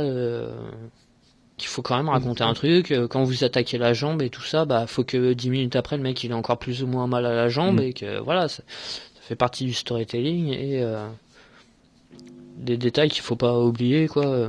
Alors que Phoenix c'était typiquement genre le mec il se prenait un pet à la jambe et puis 10 minutes plus tard il sautait de la 3e corde comme ça, comme si de rien n'était, il volait dans les... Là, sans se dire, par exemple, comme souvent t'as dans un match où le mec il va monter sur la 3e corde et il va voir, tu vois, un petit rappel de non j'ai mal à la jambe. Toi comme je crois que c'est Matt Jackson, je crois, pendant le match qui a eu aussi un truc comme ça où genre il veut monter, il veut faire un saut ou je sais plus quoi et genre limite il tombe ou il arrive pas à grimper à la 3e sur la 3e corde sur le turnbuckle. parce que justement, il a encore cette douleur, cette fameuse douleur, et c'est du storytelling, quoi. Il a dû casser un sharpshooter aussi à un moment donné où il y en Oui, avait un qui le faisait sur exact. la rampe et l'autre sur le ring. Exact. Et ils avaient fait un spot un peu comme la perte de titre de FTR contre DIY à l'époque où ils essaient de se trapper la main. Non, donc. Après, pour revenir aussi sur Jericho, en fait, c'est aussi tous les agents qu'ils ont pris à AEW quand même, hein, parce qu'il y a Jericho, il est pas venu juste pour avoir un run à 50 ans. Il y a Arn Anderson, ils ont pris Dean Malenko quand il s'est fait virer de WWE. Il y a Billy Gunn aussi qui doit bosser derrière.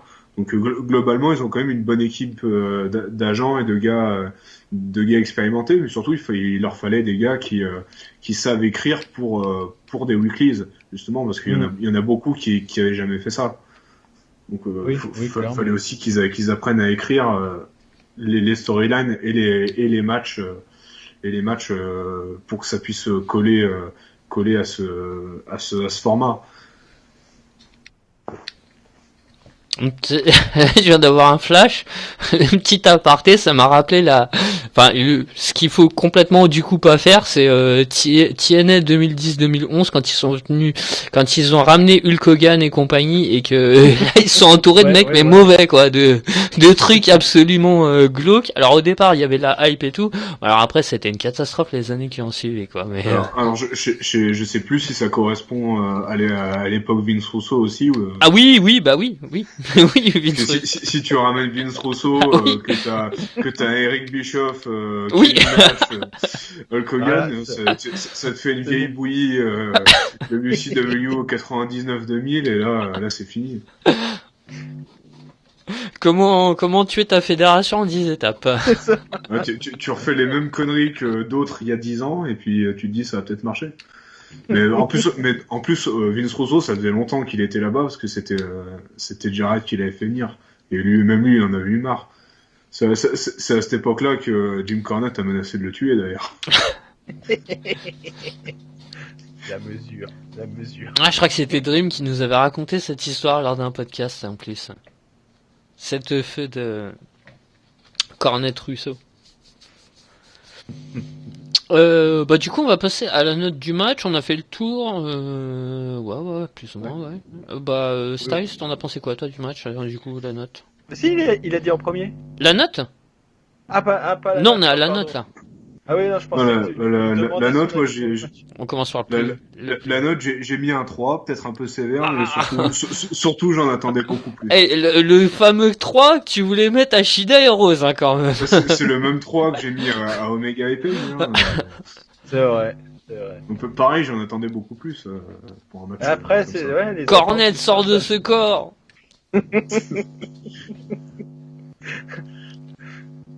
Donc du tout coup, toi Gbaka, tu lui mettrais combien?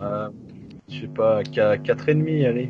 Ouais, pareil que toi. Mais je mets 4,5, un quart d'étoile en moins que le match de Revolution. Moi je crois que je lui avais mis 20 au match de Revolution. Moi j'avais mis 4 quarts, je crois, de mémoire. Ouais, moi il me semble que je lui ai mis 5 quoi. Et du coup t'avais aimé quand même le match de Revolution Styles? De mémoire, j'avais pas regardé Revolution. Ah. J'avais fait une pause, j'avais repris pour Double or Nothing, donc pour le coup, j'ai racheté un œil voir pour comparer. Non, puisque ça fait partie des matchs de l'année avec. Oui, avec les matchs de Wrestle Kingdom, exactement. Ça se jouera entre ça. Après, du côté de la WWE, merde, on va partir en aparté. Je vais dire du côté de la WWE, il y a eu quoi? Donc hop, je m'arrête tout de suite. Voilà, je m'arrête. Je ne pose pas la question.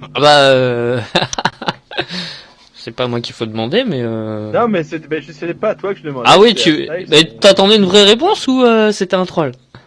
Hein? Non, il y aurait pu, je sais pas, il y a peut-être eu des très bons matchs du côté de la WWE. Écoute. C'était une vraie question, non? C'était même pas un Bon, alors vas-y, on fait une aparté. Styles, quels sont les matchs de 2020 à regarder du côté de la WWE? Je dirais déjà Roman Reigns, Jey Uso à Hell in a Cell, bien évidemment. C'est surtout en termes de storytelling, c'est exceptionnel ce match. Pour moi, pour l'instant, c'est le match de l'année. Après, j'ai pas regardé tous les pay-per-view. J'essaie de me rappeler un petit peu ce qu'il y a eu à WrestleMania. Alors pour ceux qui aiment bien les matchs cinématographiques, ils peuvent regarder le Boneyard Undertaker et Jay Styles. Merde, je l'ai pas regardé encore ce match. Qui est dans le genre est pas trop mauvais quand même. Ouais, c'est pas mon préféré en cinématique. Je sais plus lequel j'avais vu de la IW qui m'avait plus plu. Il y avait le Stadium Stampede. Ouais, ah oui, ah bah oui. Et celui-là pour le coup aussi était pas mal dans le style. Ah oui, ouais. D'ailleurs, les matchs cinématographiques, on va avoir l'occasion d'en reparler. Oui, moi j'allais dire, je les mettrais pas dans la même catégorie pour si on faisait un truc de match de l'année et tout. Mais oui, on va en parler pour le match d'après. Voilà, la transition est toute faite, donc on va parler du Elite. Ah bah attends, il y avait rien d'autre du coup. Côté pardon. Je casse la transition. Je dirais que le Rumble est à regarder quand même. On l'a regardé. Après, il y a deux écoles. Il y a ceux qui supportent pas que Brock Lesnar squash tout le monde pendant la moitié du match. Oui, il m'a fait arrêter la WWE Lesnar. Enfin, pas lui, mais son booking. Donc, après, j'ai pas regardé tous les pay-per-view de la WWE. Après, faudra peut-être que je revoie un takeover ou deux. Ah, même les takeovers les derniers takeovers sont pas exceptionnels. Hein. Ouais, mais ils avaient pas l'air ouf. Moi, j'en ai pas regardé. Moi, je les ai regardés, mais non, je crois que le dernier, je l'ai même pas regardé du coup. Et puis t'avais vu du coup c'était la NXT UK qui a vu un match qui a vu plein de hype là. Walter. Walter Dragunov, c'est exceptionnel ce match. Ouais, j'avoue, même moi qui suis habitué au brawl bourrin de la NJP maintenant, celui-là, en termes de brawl bourrin, il se pose là. Et puis une petite pensée à Azeris, hein, c'est typiquement le genre de match là où elle serait au paradis. Hein. Parce que elle qui a fait les best, les Sescara, enfin les Sescara Gold là en Allemagne, qui avait été voir les 3 events une année là en 2018 ou un truc comme ça, je crois. Ouais, c'est typiquement le genre de match, je pense, ça devait être dingue. Bah, si elle a regardé, parce que du coup, on sait pas trop ce qu'elle devient, la petite Azeris, mais typiquement le genre de match, je pense. C'est le 6,5 7 là, c'est tu vois, c'est un petit peu comme un, je sais pas, Omega Okada pour Gbaka, tu vois, c'est un petit peu. Voilà, c'est ça. Je peux repartir du coup sur ma transition du. Ouais, alors attends. Et alors du coup les matchs cinématiques, ça a donné quoi? Alors, pour le Elite Deletion match, donc un petit peu une redite de ce qu'on a pu voir côté TNA. Il y a carrément une redite, enlève un petit peu. Avec plein de références du coup, hein, qui a peut-être pas parlé à tout le monde. Voilà, dans les personnages, bon, il y a Eric Helms, c'est tout, mais il parle pas non plus à tout le monde, hein, Gregory Helms, donc. Gangrel peut-être un peu moins encore. Ouais, probablement encore moins. C'est vrai. Et là, vous venez de me dire Gangrel et je viens de me dire, ah mais oui, effectivement, c'était Gangrel. Et donc, sur le coup, j'avais même pas percuté. Il y avait Senor aussi à la fin qui part avec le 4x4, il y a Senor. Senior Benjamin. Voilà, Benjamin. Senior Benjamin. et avec Rebby Hardy qui joue au piano à la fin. Oui, Rebby Hardy. C'est ça. Il manquait que le fiston. Ouais, le fiston qu'on n'a pas vu, c'est vrai. Les fistons, ils en ont 3 maintenant, je crois. Ah ouais, non, mais ceux-là, bon, ils s'exagèrent. King Maxwell, Lord of Young, et puis le dernier, je sais pas. Bon, bah, il me manquait King Maxwell. Alors, ouais, je les ai pas vus dans les matchs, les autres. Bah, du coup, Gbaka, qu'est-ce que tu pensais du match? Ouais, bah, c'est rigolo, quoi, c'est sympa. Après, effectivement, ça a pu le côté frais et original qu'il y avait au tout début quand il a sorti ça à la TNM. Ouais, c'est sympa, quoi. Après, moi, c'est ce que je disais juste avant, les cinématiques match. Je compte ça plus comme des segments que des matchs, vu que c'est enregistré et tout. Ouais. Après, voilà, ça traînait peut-être un peu en longueur. Il y avait peut-être quelques petits cuts à faire, quelques petits passages à raccourcir, mais ouais, c'était sympa, voilà. Voilà, c'était sympa. Voilà, je pense que par contre, qu'il serait temps de passer, soit de renouveler les gimmick matchs qu'il veut faire, Matardi avec sa gimmick, soit de passer à un autre type de match, machin, ou enfin trouver de quoi se renouveler un peu. C'est un peu le même reproche que ce qu'on disait avec Cassidy tout à l'heure. Essayer de se renouveler un peu, voilà. Mais sinon, c'est sympa, hein. C'est pas transcendant, hein, mais c'est sympa. Toi, qu'en as-tu pensé, Styles? Ouais, bah, pour le coup, c'est exactement ça. En fait, on a l'impression de revoir à peu près toujours le même match avec des spots qui changent pas. Le coup des feux d'artifice, Les fameux, ouais. on les a quasiment vus à tous les matchs. Puis j'ai l'impression surtout que ça a perdu la gimmick Broken. En fait, j'ai l'impression qu'il est plus tellement là-dedans. Puis ils font des trucs où ils changent d'une semaine à l'autre, même en plein milieu d'un match comme au Stadium Stampede où il était sorti d'un congélateur. Oui, c'est vrai. Bon, ça fait plus beaucoup de sens, ça non plus. Après, bon, le fait qu'ils aient intégré Santana et Ortiz et Private Party, bon, ça a apporté peut-être la nouveauté du match. Après, bon, j'ai envie de dire, c'est pas parce qu'il y a un ring que c'est vraiment un match aussi. Je classerais ça dans les segments aussi. Après, ça fait pas autant segments que le Firefly Funhouse de WrestleMania, Ah oui, oui. mais pour le coup, c'est vrai que des matchs cinématiques chez Matt Hardy, on en a vu déjà 5-6 entre la TNA, la WWE et maintenant AEW, quoi. Sur trois fédérations, on a l'impression de revoir à peu près le même match, quoi. Donc, je trouve que le premier était excellent, d'autant plus que l'histoire, c'était vraiment Matt et Jeff Hardy qui se battaient dans leur jardin, quoi. C'est ce qu'ils faisaient depuis qu'ils étaient gamins, quoi. Donc, ça avait un côté authentique. Là, ça a de plus en plus un côté préfabriqué, un côté voilà, j'ai déjà vu, j'attends plus grand chose, quoi. Puis derrière t'as Sammy Guevara qui fait un vlog et qui met ça sur YouTube, ça rend le truc encore plus con. Ah, j'ai pas vu, ouais.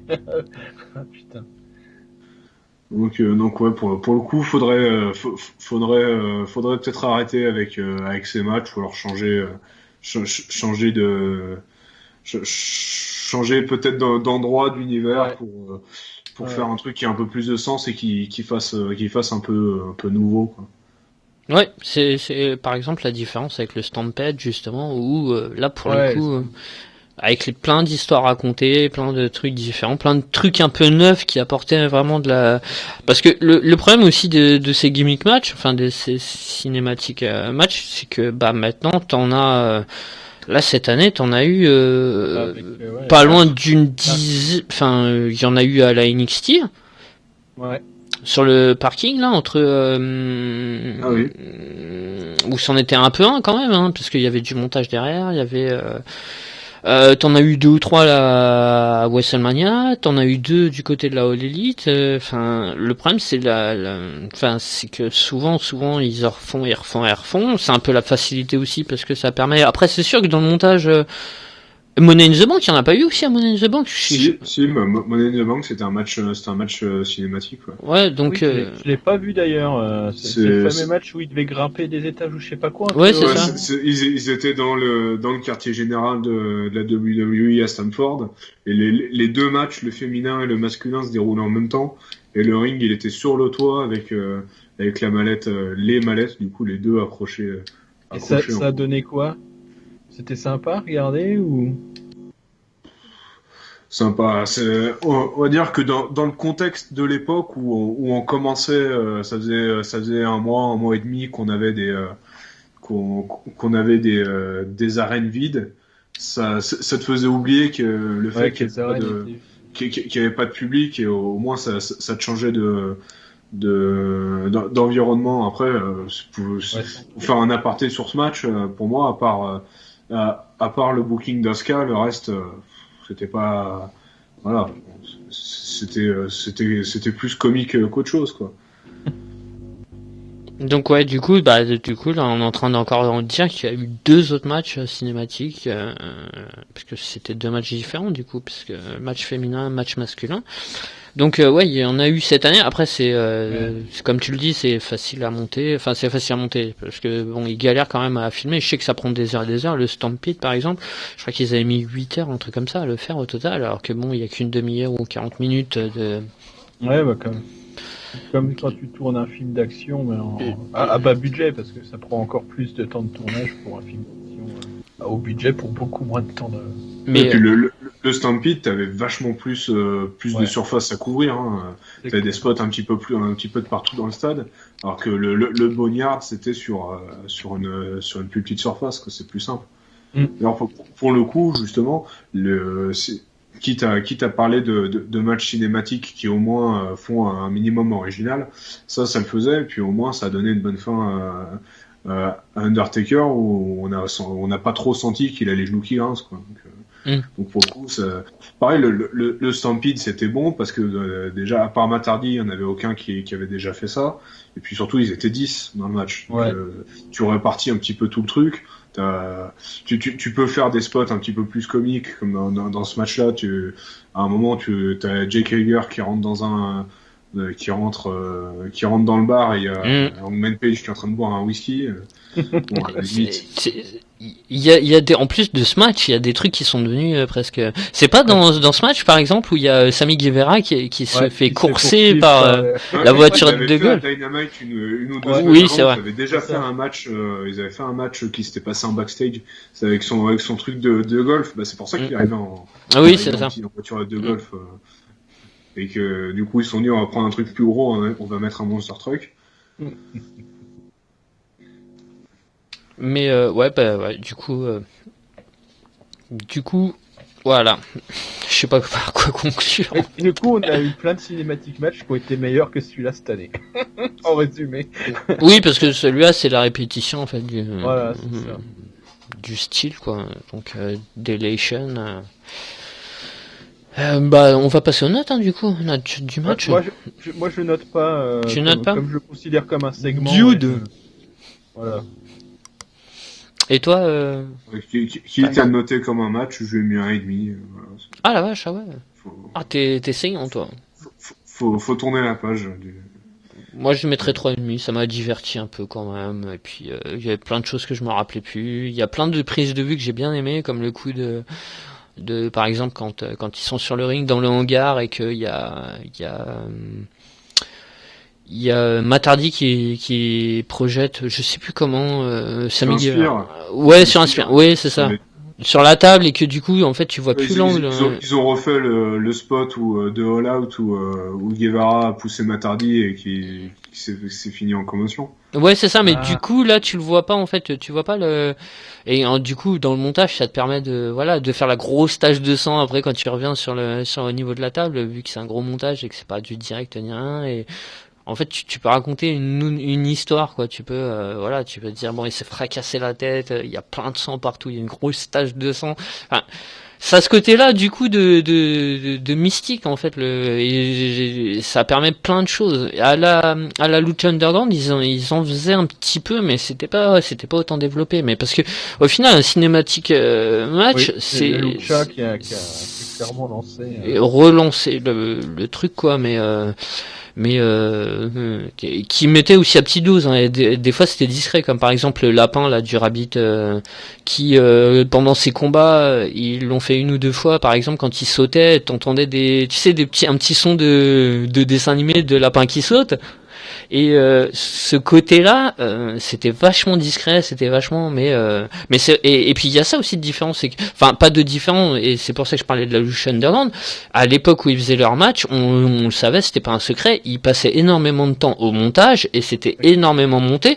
Est-ce que c'est pas non plus tu vois, chaque match de la Lucha Underground, c'était pas un cinématique match, puisque il filmait sur 3 ou 4 caméras différentes, il filmait, il faisait du montage derrière, il rajoutait des bruits de public et tout. Enfin, c'était vachement monté. C'est pour ça aussi qu'on l'aimait. Mais parce que du coup, vu que c'était pas en direct, tu pouvais effacer tout ce qui n'allait pas. Tu pouvais il refaisait les scènes et tout ça. C'est un cinématique match aussi, tu vois. C'est pas, ça raconte pas les mêmes histoires. C'est pas avec de la fumée ou quoi au caisse, mais au final un match super monté, presque comme un film en fait.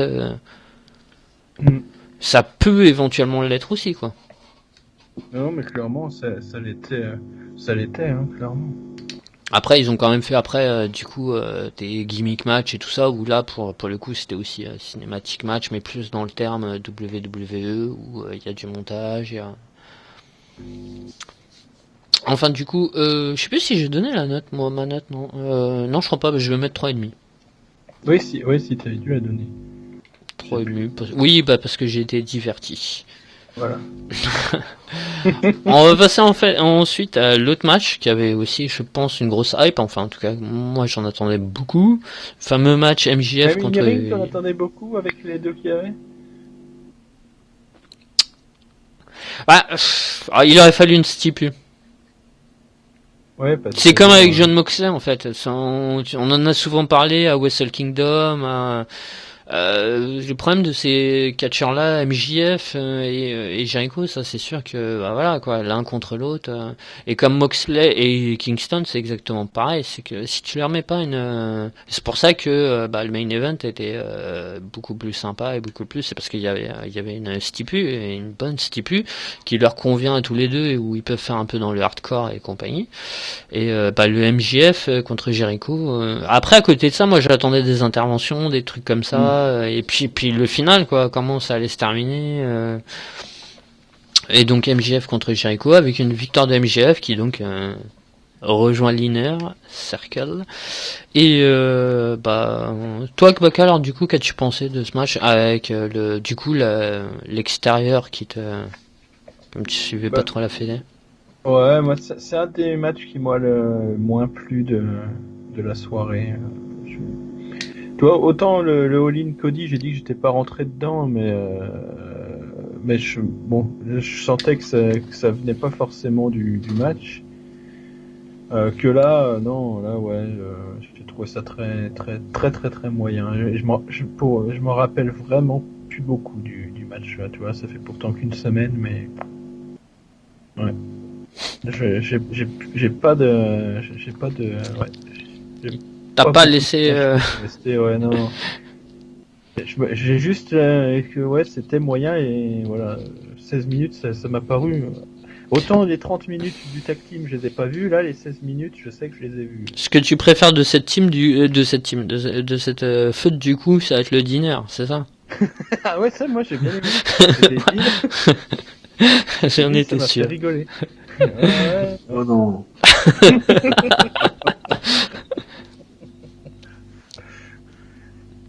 Et du coup, toi, Styles, alors qu'en as-tu pensé de ce match, de la faute du coup en général, si tu veux parler. J'attendais pas beaucoup du match étant donné que la rivalité est quand même vachement décevante parce que t'as quand même les deux meilleurs heels de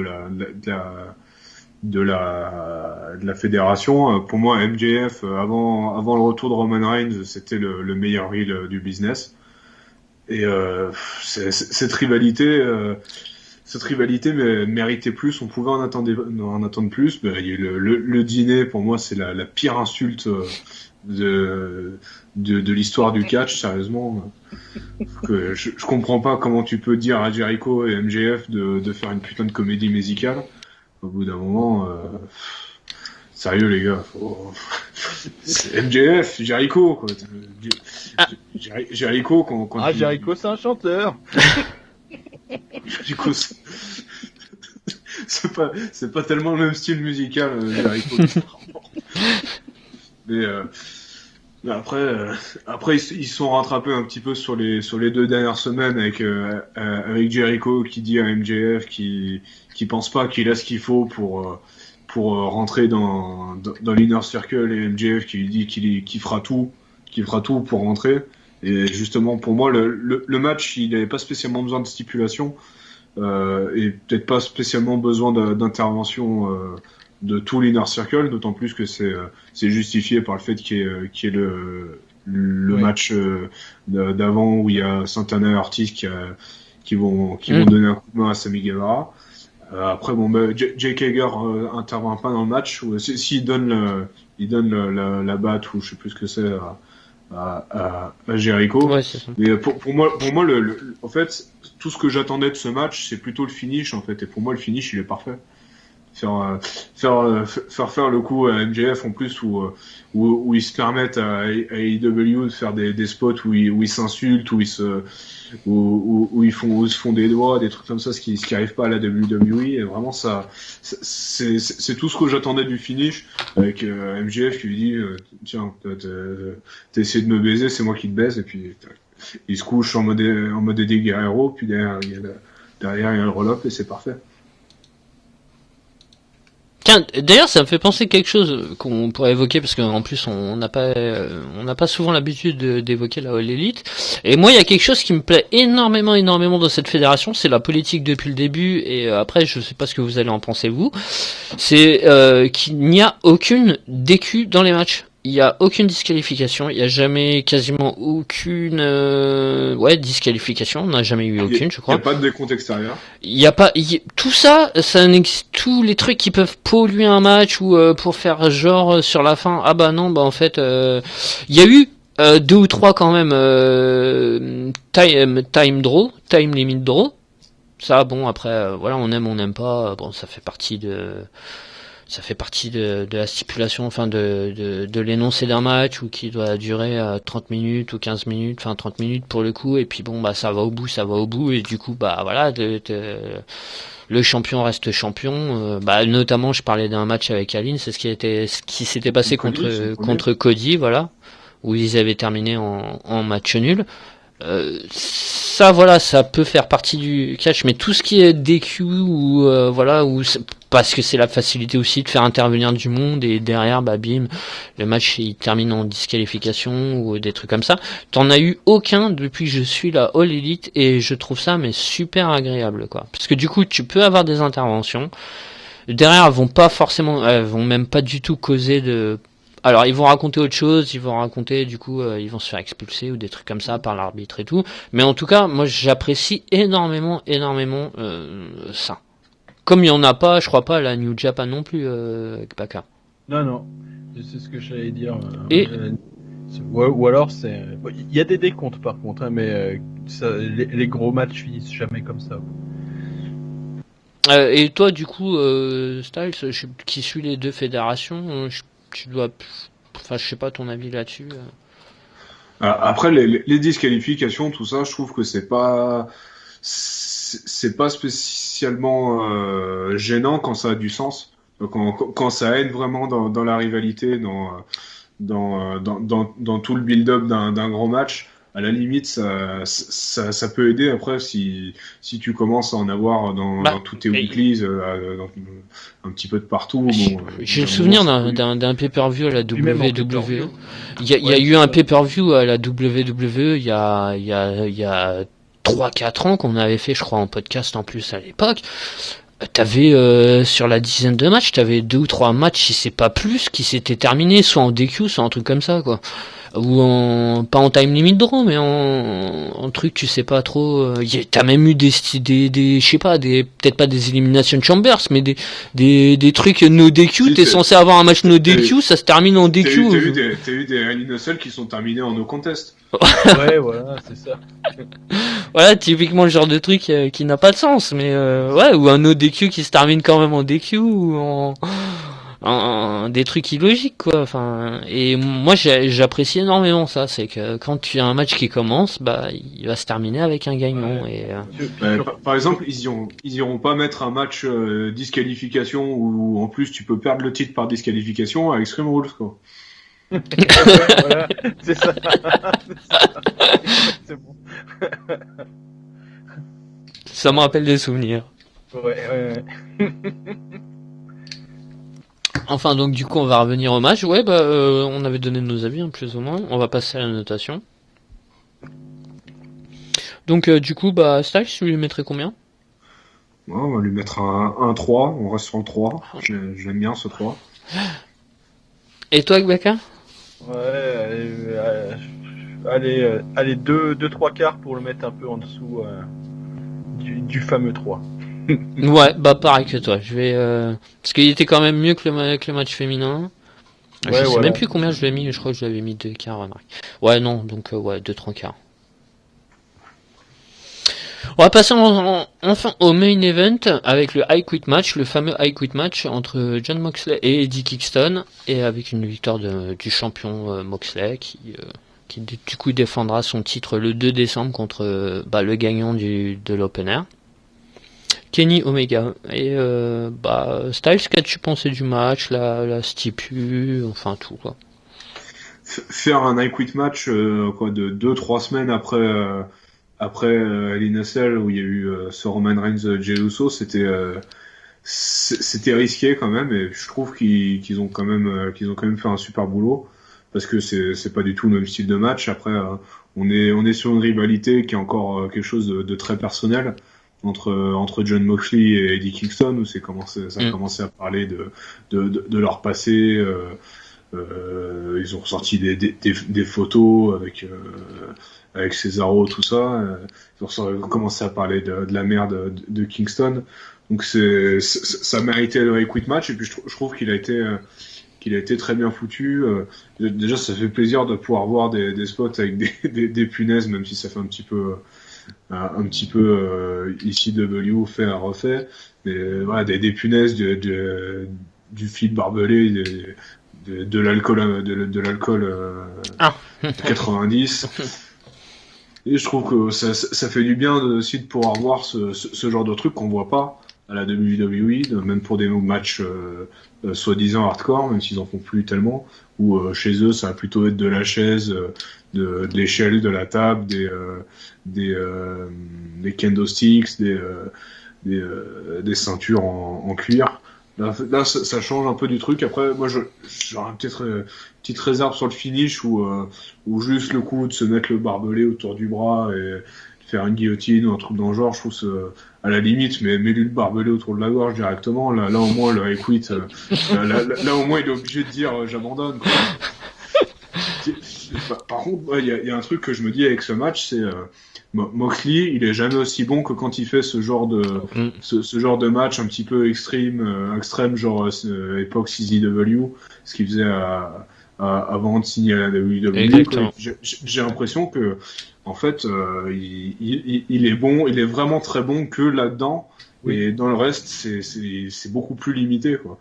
Quand il peut pas faire ce genre de spot, utiliser un petit peu son environnement, comme ce qu'il avait fait avec Brody Lee à Double or Nothing aussi, où il y avait pas mal d'actions en dehors du ring, et il y a eu des chaises, des trucs comme ça. Est-ce que Moxley est vraiment capable de faire de faire plus et de faire un peu plus classique, de faire sans tout ça? J'ai de plus en plus de doutes là-dessus. Déjà à la WWE, on sentait que quand il manquait ça, c'était moins bien. Donc c'est un match qui me conforte dans l'idée que on peut avoir de sérieux doutes quand même sur Moxley. Ah non, mais complètement.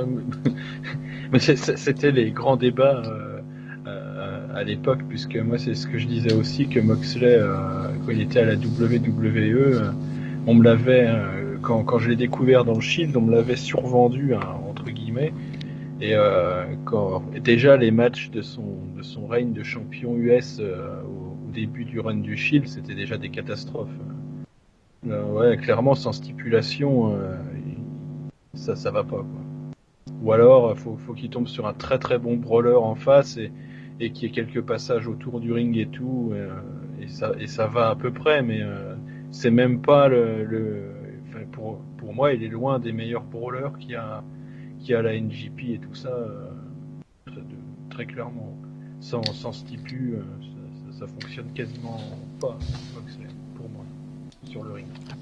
De toute façon, c'était déjà le cas, comme tu le disais, à son époque indie, avant la WWE, notamment à la Evolve, à la Dragon Gate USA, où quand il était appelé, fallait qu'ils mettent du sang, parce que de toute façon, du sang et des stipus et ce genre de trucs là, parce que de toute façon ils savaient quasi faire que ça, et que ces matchs sans ça, ils sont fades, donc ils sont...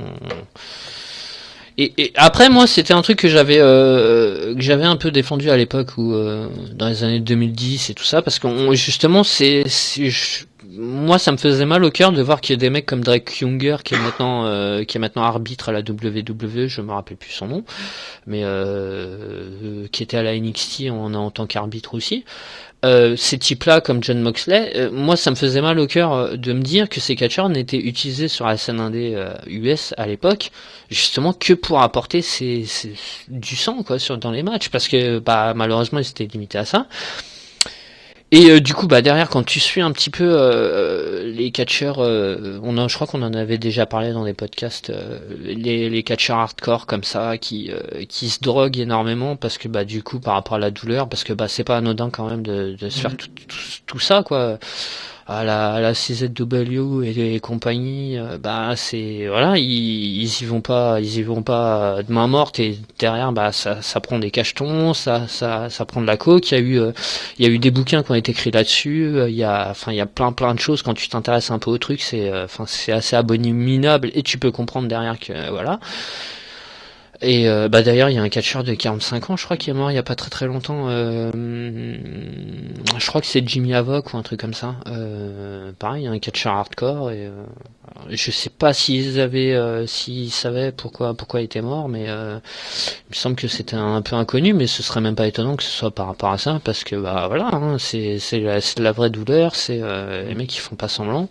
Ça peut être même plus atroce, comme au Japon ou dans les matchs hardcore avec les piranhas, les trucs comme ça, les tondeuses, ça peut être vraiment hard. Et malheureusement, et j'ai le cas du coup, comme je parlais de Drake Younger, ce type était caricaturé lutteur hardcore, et ces matchs, c'est vrai que ces matchs tout seul, ils étaient pas terribles. Et il est passé à Pro Wrestling Guerrilla parce qu'à un moment donné il a dit stop au match hardcore, stop à tout ça. Enfin voilà, mon corps il en peut plus. Ils ont des cicatrices partout et tout. Enfin c'est vraiment. Et il a arrêté. Il est passé par la Pro Wrestling Guerrilla qui est un petit peu à l'époque c'est Spotfest.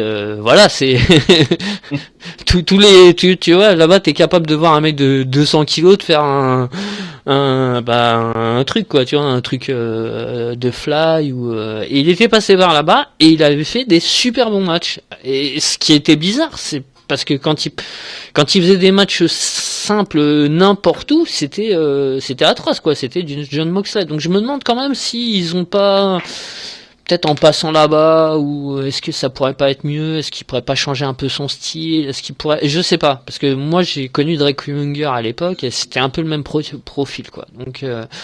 Donc je voulais faire cette parenthèse là, mais en tout cas quoi qu'il en soit, je vous rejoins. John Moxley sur un ring, c'est s'il y a pas de stipu, c'est pas même à la New Japan, même ah oui.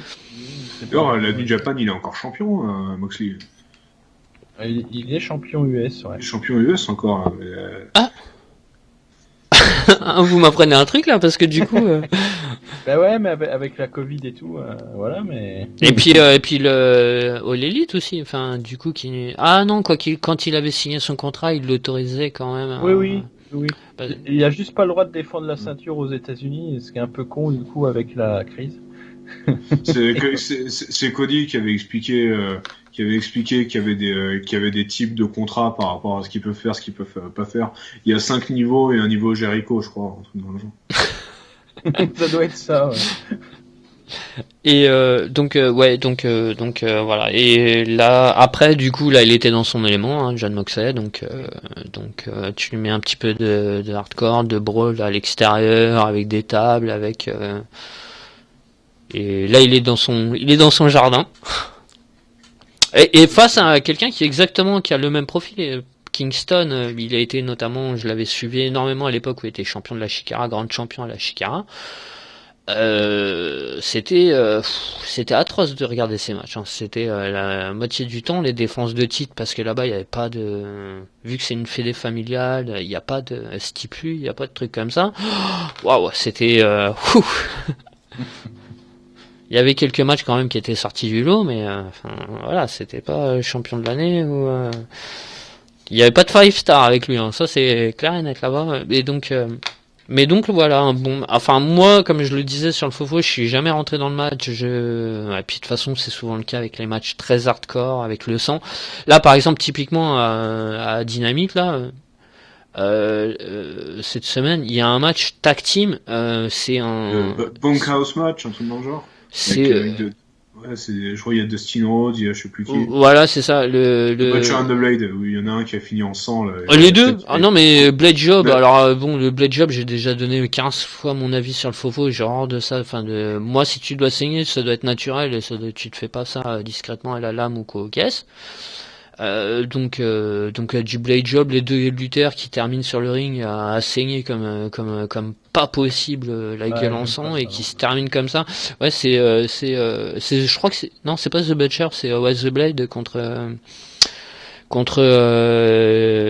QT Marshall.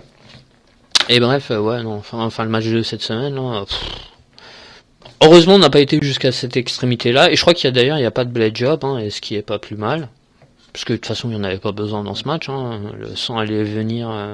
Il y en a pas un il y en a pas un de Moxley à un moment quand il saigne de la tête. Non, je crois pas. Non, Ouais. puisqu'il y a le barbelé, donc ça doit être ça. Ouais, je crois que tout est naturel. Enfin, il n'y a pas de coupure volontaire. Il y a des coupures volontaires, mais. Mais Oui. pas, ouais. Oui, mais pas. Mais volontaire. justifié, quoi, pas fait, Voilà. pas fait sous le manteau, quoi. Ouais, c'est ça, pour dire, voilà, parce que là, typiquement, c'est de la caricature. Ce qui se passe à Dynamite, là, c'est de la caricature. Les C'est- deux qui terminent ouais. ensemble. C'est de Dustin Rhodes qui en avait fait un pendant son match contre Cody aussi. Ouais. Et Ah où il avait saigné énormément. Oui, énorme. ouais. Ah non, j'aime pas. Moi, j'aime pas beaucoup ça non plus. J'aime déjà pas trop quand ça. Enfin, les matchs hardcore, vraiment hardcore, c'est pas ma cam non plus. Donc, ouais, non. Bah, Ça, c'est une... qui plus est, quand en plus les catcheurs ils prennent volontairement, parce que après derrière ils prennent des cachets pour Ouais, justement pour fluidifier le sang. pour et tout. fluidifier le sang et qui coagulent pas quand ils se coupent et tout pour justement Mhm. cette effusion. Et du coup bah ouais, il suffit que tu te fasses un petit blade job, ça y est, ça coule à foison et enfin. On aime ou on n'aime pas. Après, c'est tu vois, le côté positif le côté positif que moi j'ai vu par rapport justement aux dynamiques de cette semaine que j'ai pas terminé, mais c'est que je me dis, entre ça, tu vois, les blade jobs et tout ça, bon bah ça saigne, c'est pas pour les enfants quoi. Donc des motherfuckers, tu vois, des petites Non, pensées c'est pas à la notre même chose. voyage en Angleterre, hein, motherfucker. C'est vrai. Mais et puis les insultes, ils s'insultent et tout. Enfin, là au moins tu vois, il y a pas de censure, il y a pas de, c'est pas pour les enfants, c'est pas un produit destiné aux enfants quoi. Tu vois, ça c'est, Non, là, il y a pas de PG12 ou de. ça fait partie des moyens de se démarquer. Hein. Et ils se démarquent. Bah du coup, t'avais donné ton avis, hein, Bakar. Je sais plus. Bah vas-y. Pas forcément, mais ouais, mais de toute façon, je l'ai plus ou moins donné petit à petit, mais ouais, non, je sais pas si j'ai pas l'image spécifiquement. C'était bien. Un bon match de Moxley du coup. Voilà.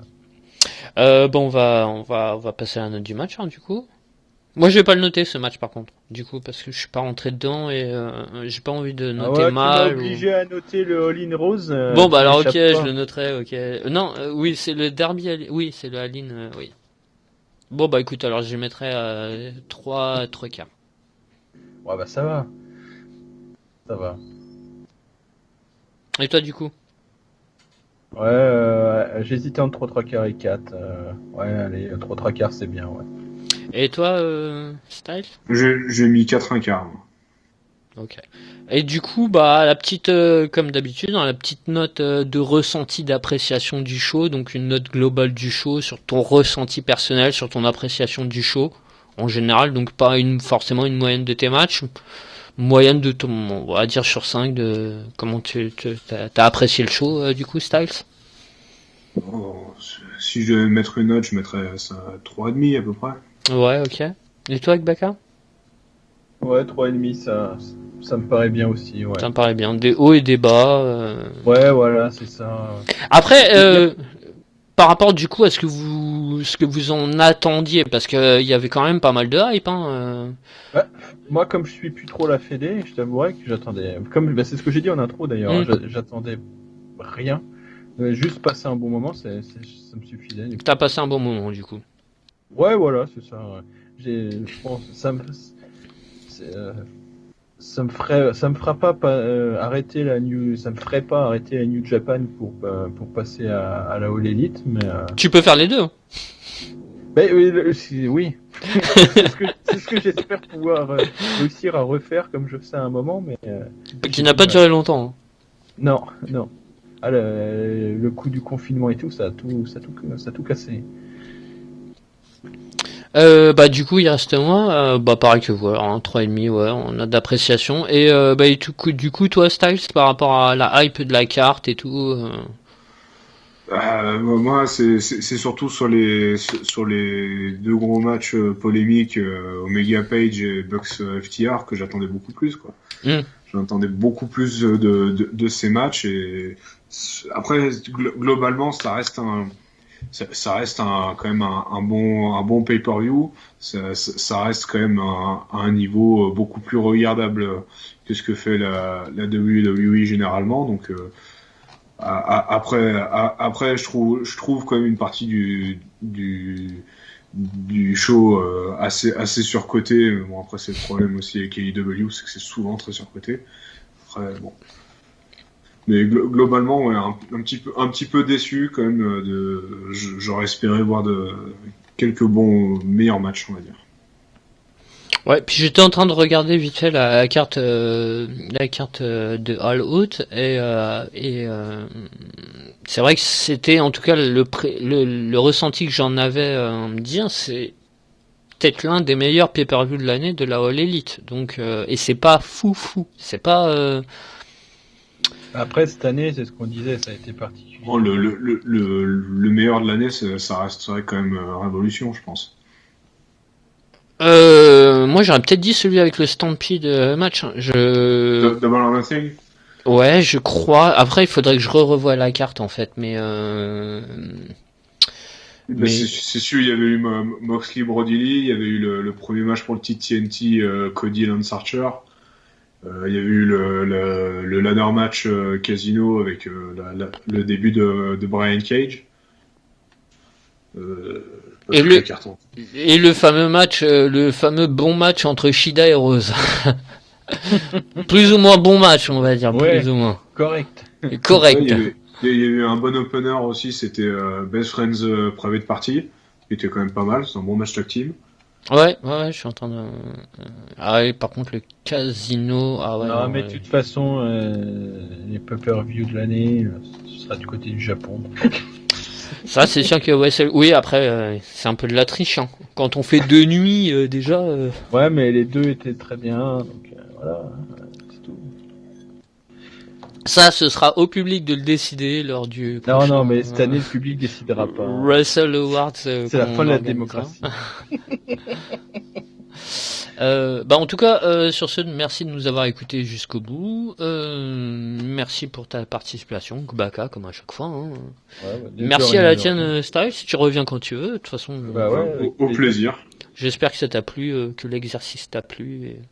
Et ce qui est bien, tu vois, et c'est pour ça que souvent nous on parle énormément, et je fais souvent on dérive un peu, moi je parle souvent de catch indé des années 2010 ou de trucs comme ça, parce qu'on parle pas beaucoup de catch dans nos vies privées. pas du tout. Même. Mais pas du tout, voilà. Et donc du coup, qu'est-ce que ça fait du bien de pouvoir s'exprimer sur ce sport spectacle. Moi, j'ai un peu plus l'occasion d'en parler parce que j'en parle avec mon frère qui était sur Catch Fans d'ailleurs. Donc j'ai plutôt l'occasion d'en parler avec lui quand je le vois. Mais c'est vrai que c'est différent que d'évoquer des shows comme ça sur le forum par écrit. Tu vois, au moins il y a un débat direct. Oui. Ouais, ça fait pas la même impression, c'est ça. Des trucs même des fois qui peuvent te paraître sécos par écrit, quand tu le dis à l'oral, en fait, ah bah oui. Oui, et puis Parce que t'as des questions et des rebondissements spontanés, ce qui fait que tu peux expliquer un peu mieux à l'oral. C'est ça, clairement. enfin bref, du coup, merci à vous deux d'avoir participé, et puis merci à nos auditeurs. Si vous n'êtes pas encore inscrit sur le forum, n'hésitez pas à venir nous voir. Si vous voulez participer au podcast, c'est ouvert à tout le monde. Ouais, Même n'importe qui peut en Ah oui, même si vous avez mis 3 messages sur le forum. n'importe qui peut y participer, n'importe qui peut les organiser. Éventuellement, tu vois, si genre toi, Styles, tu regardes la WWE, tu te trouves 3 mates invités pour faire un podcast. Enfin, tout le monde peut. Moi, je peux venir. Ça m'est déjà arrivé 2-3 fois à la NJP de venir pour juste record et puis faire le montage derrière. Enfin, le peu de montage que je fais en fait. Mais je veux dire, enfin voilà, tout le monde. À l'époque où on l'avait fait, on partait du principe n'importe qui peut en faire sur n'importe quoi tant que c'est plus ou moins du catch quoi. Là, Baka par exemple pendant le confinement, il a tenté de faire des trucs un petit peu solo, un petit peu de conseils de regardure et ce genre de choses là sur la NJP, mais n'importe qui peut plus ou moins. Nous après on fait les montages derrière, enfin les petits montages ou voilà, enfin c'est ouvert à tout le monde donc. On a eu divers invités ces dernières années. Je pense que sinon le prochain rendez-vous, je l'espère, pour cette année, ce sera les Wrestler Awards. Ouais, c'est pas garanti. Hein. Si c'est KXL qui s'en occupe, ça va être compliqué. Ouais, parce qu'on a toujours pas ceux de 2010. 2020, ouais, du coup 2019. Non, on a pas ceux de 2010. Oui, les résultats de 2019, du coup, bah bon. Seul KXL connaît les résultats, du coup. C'est ça.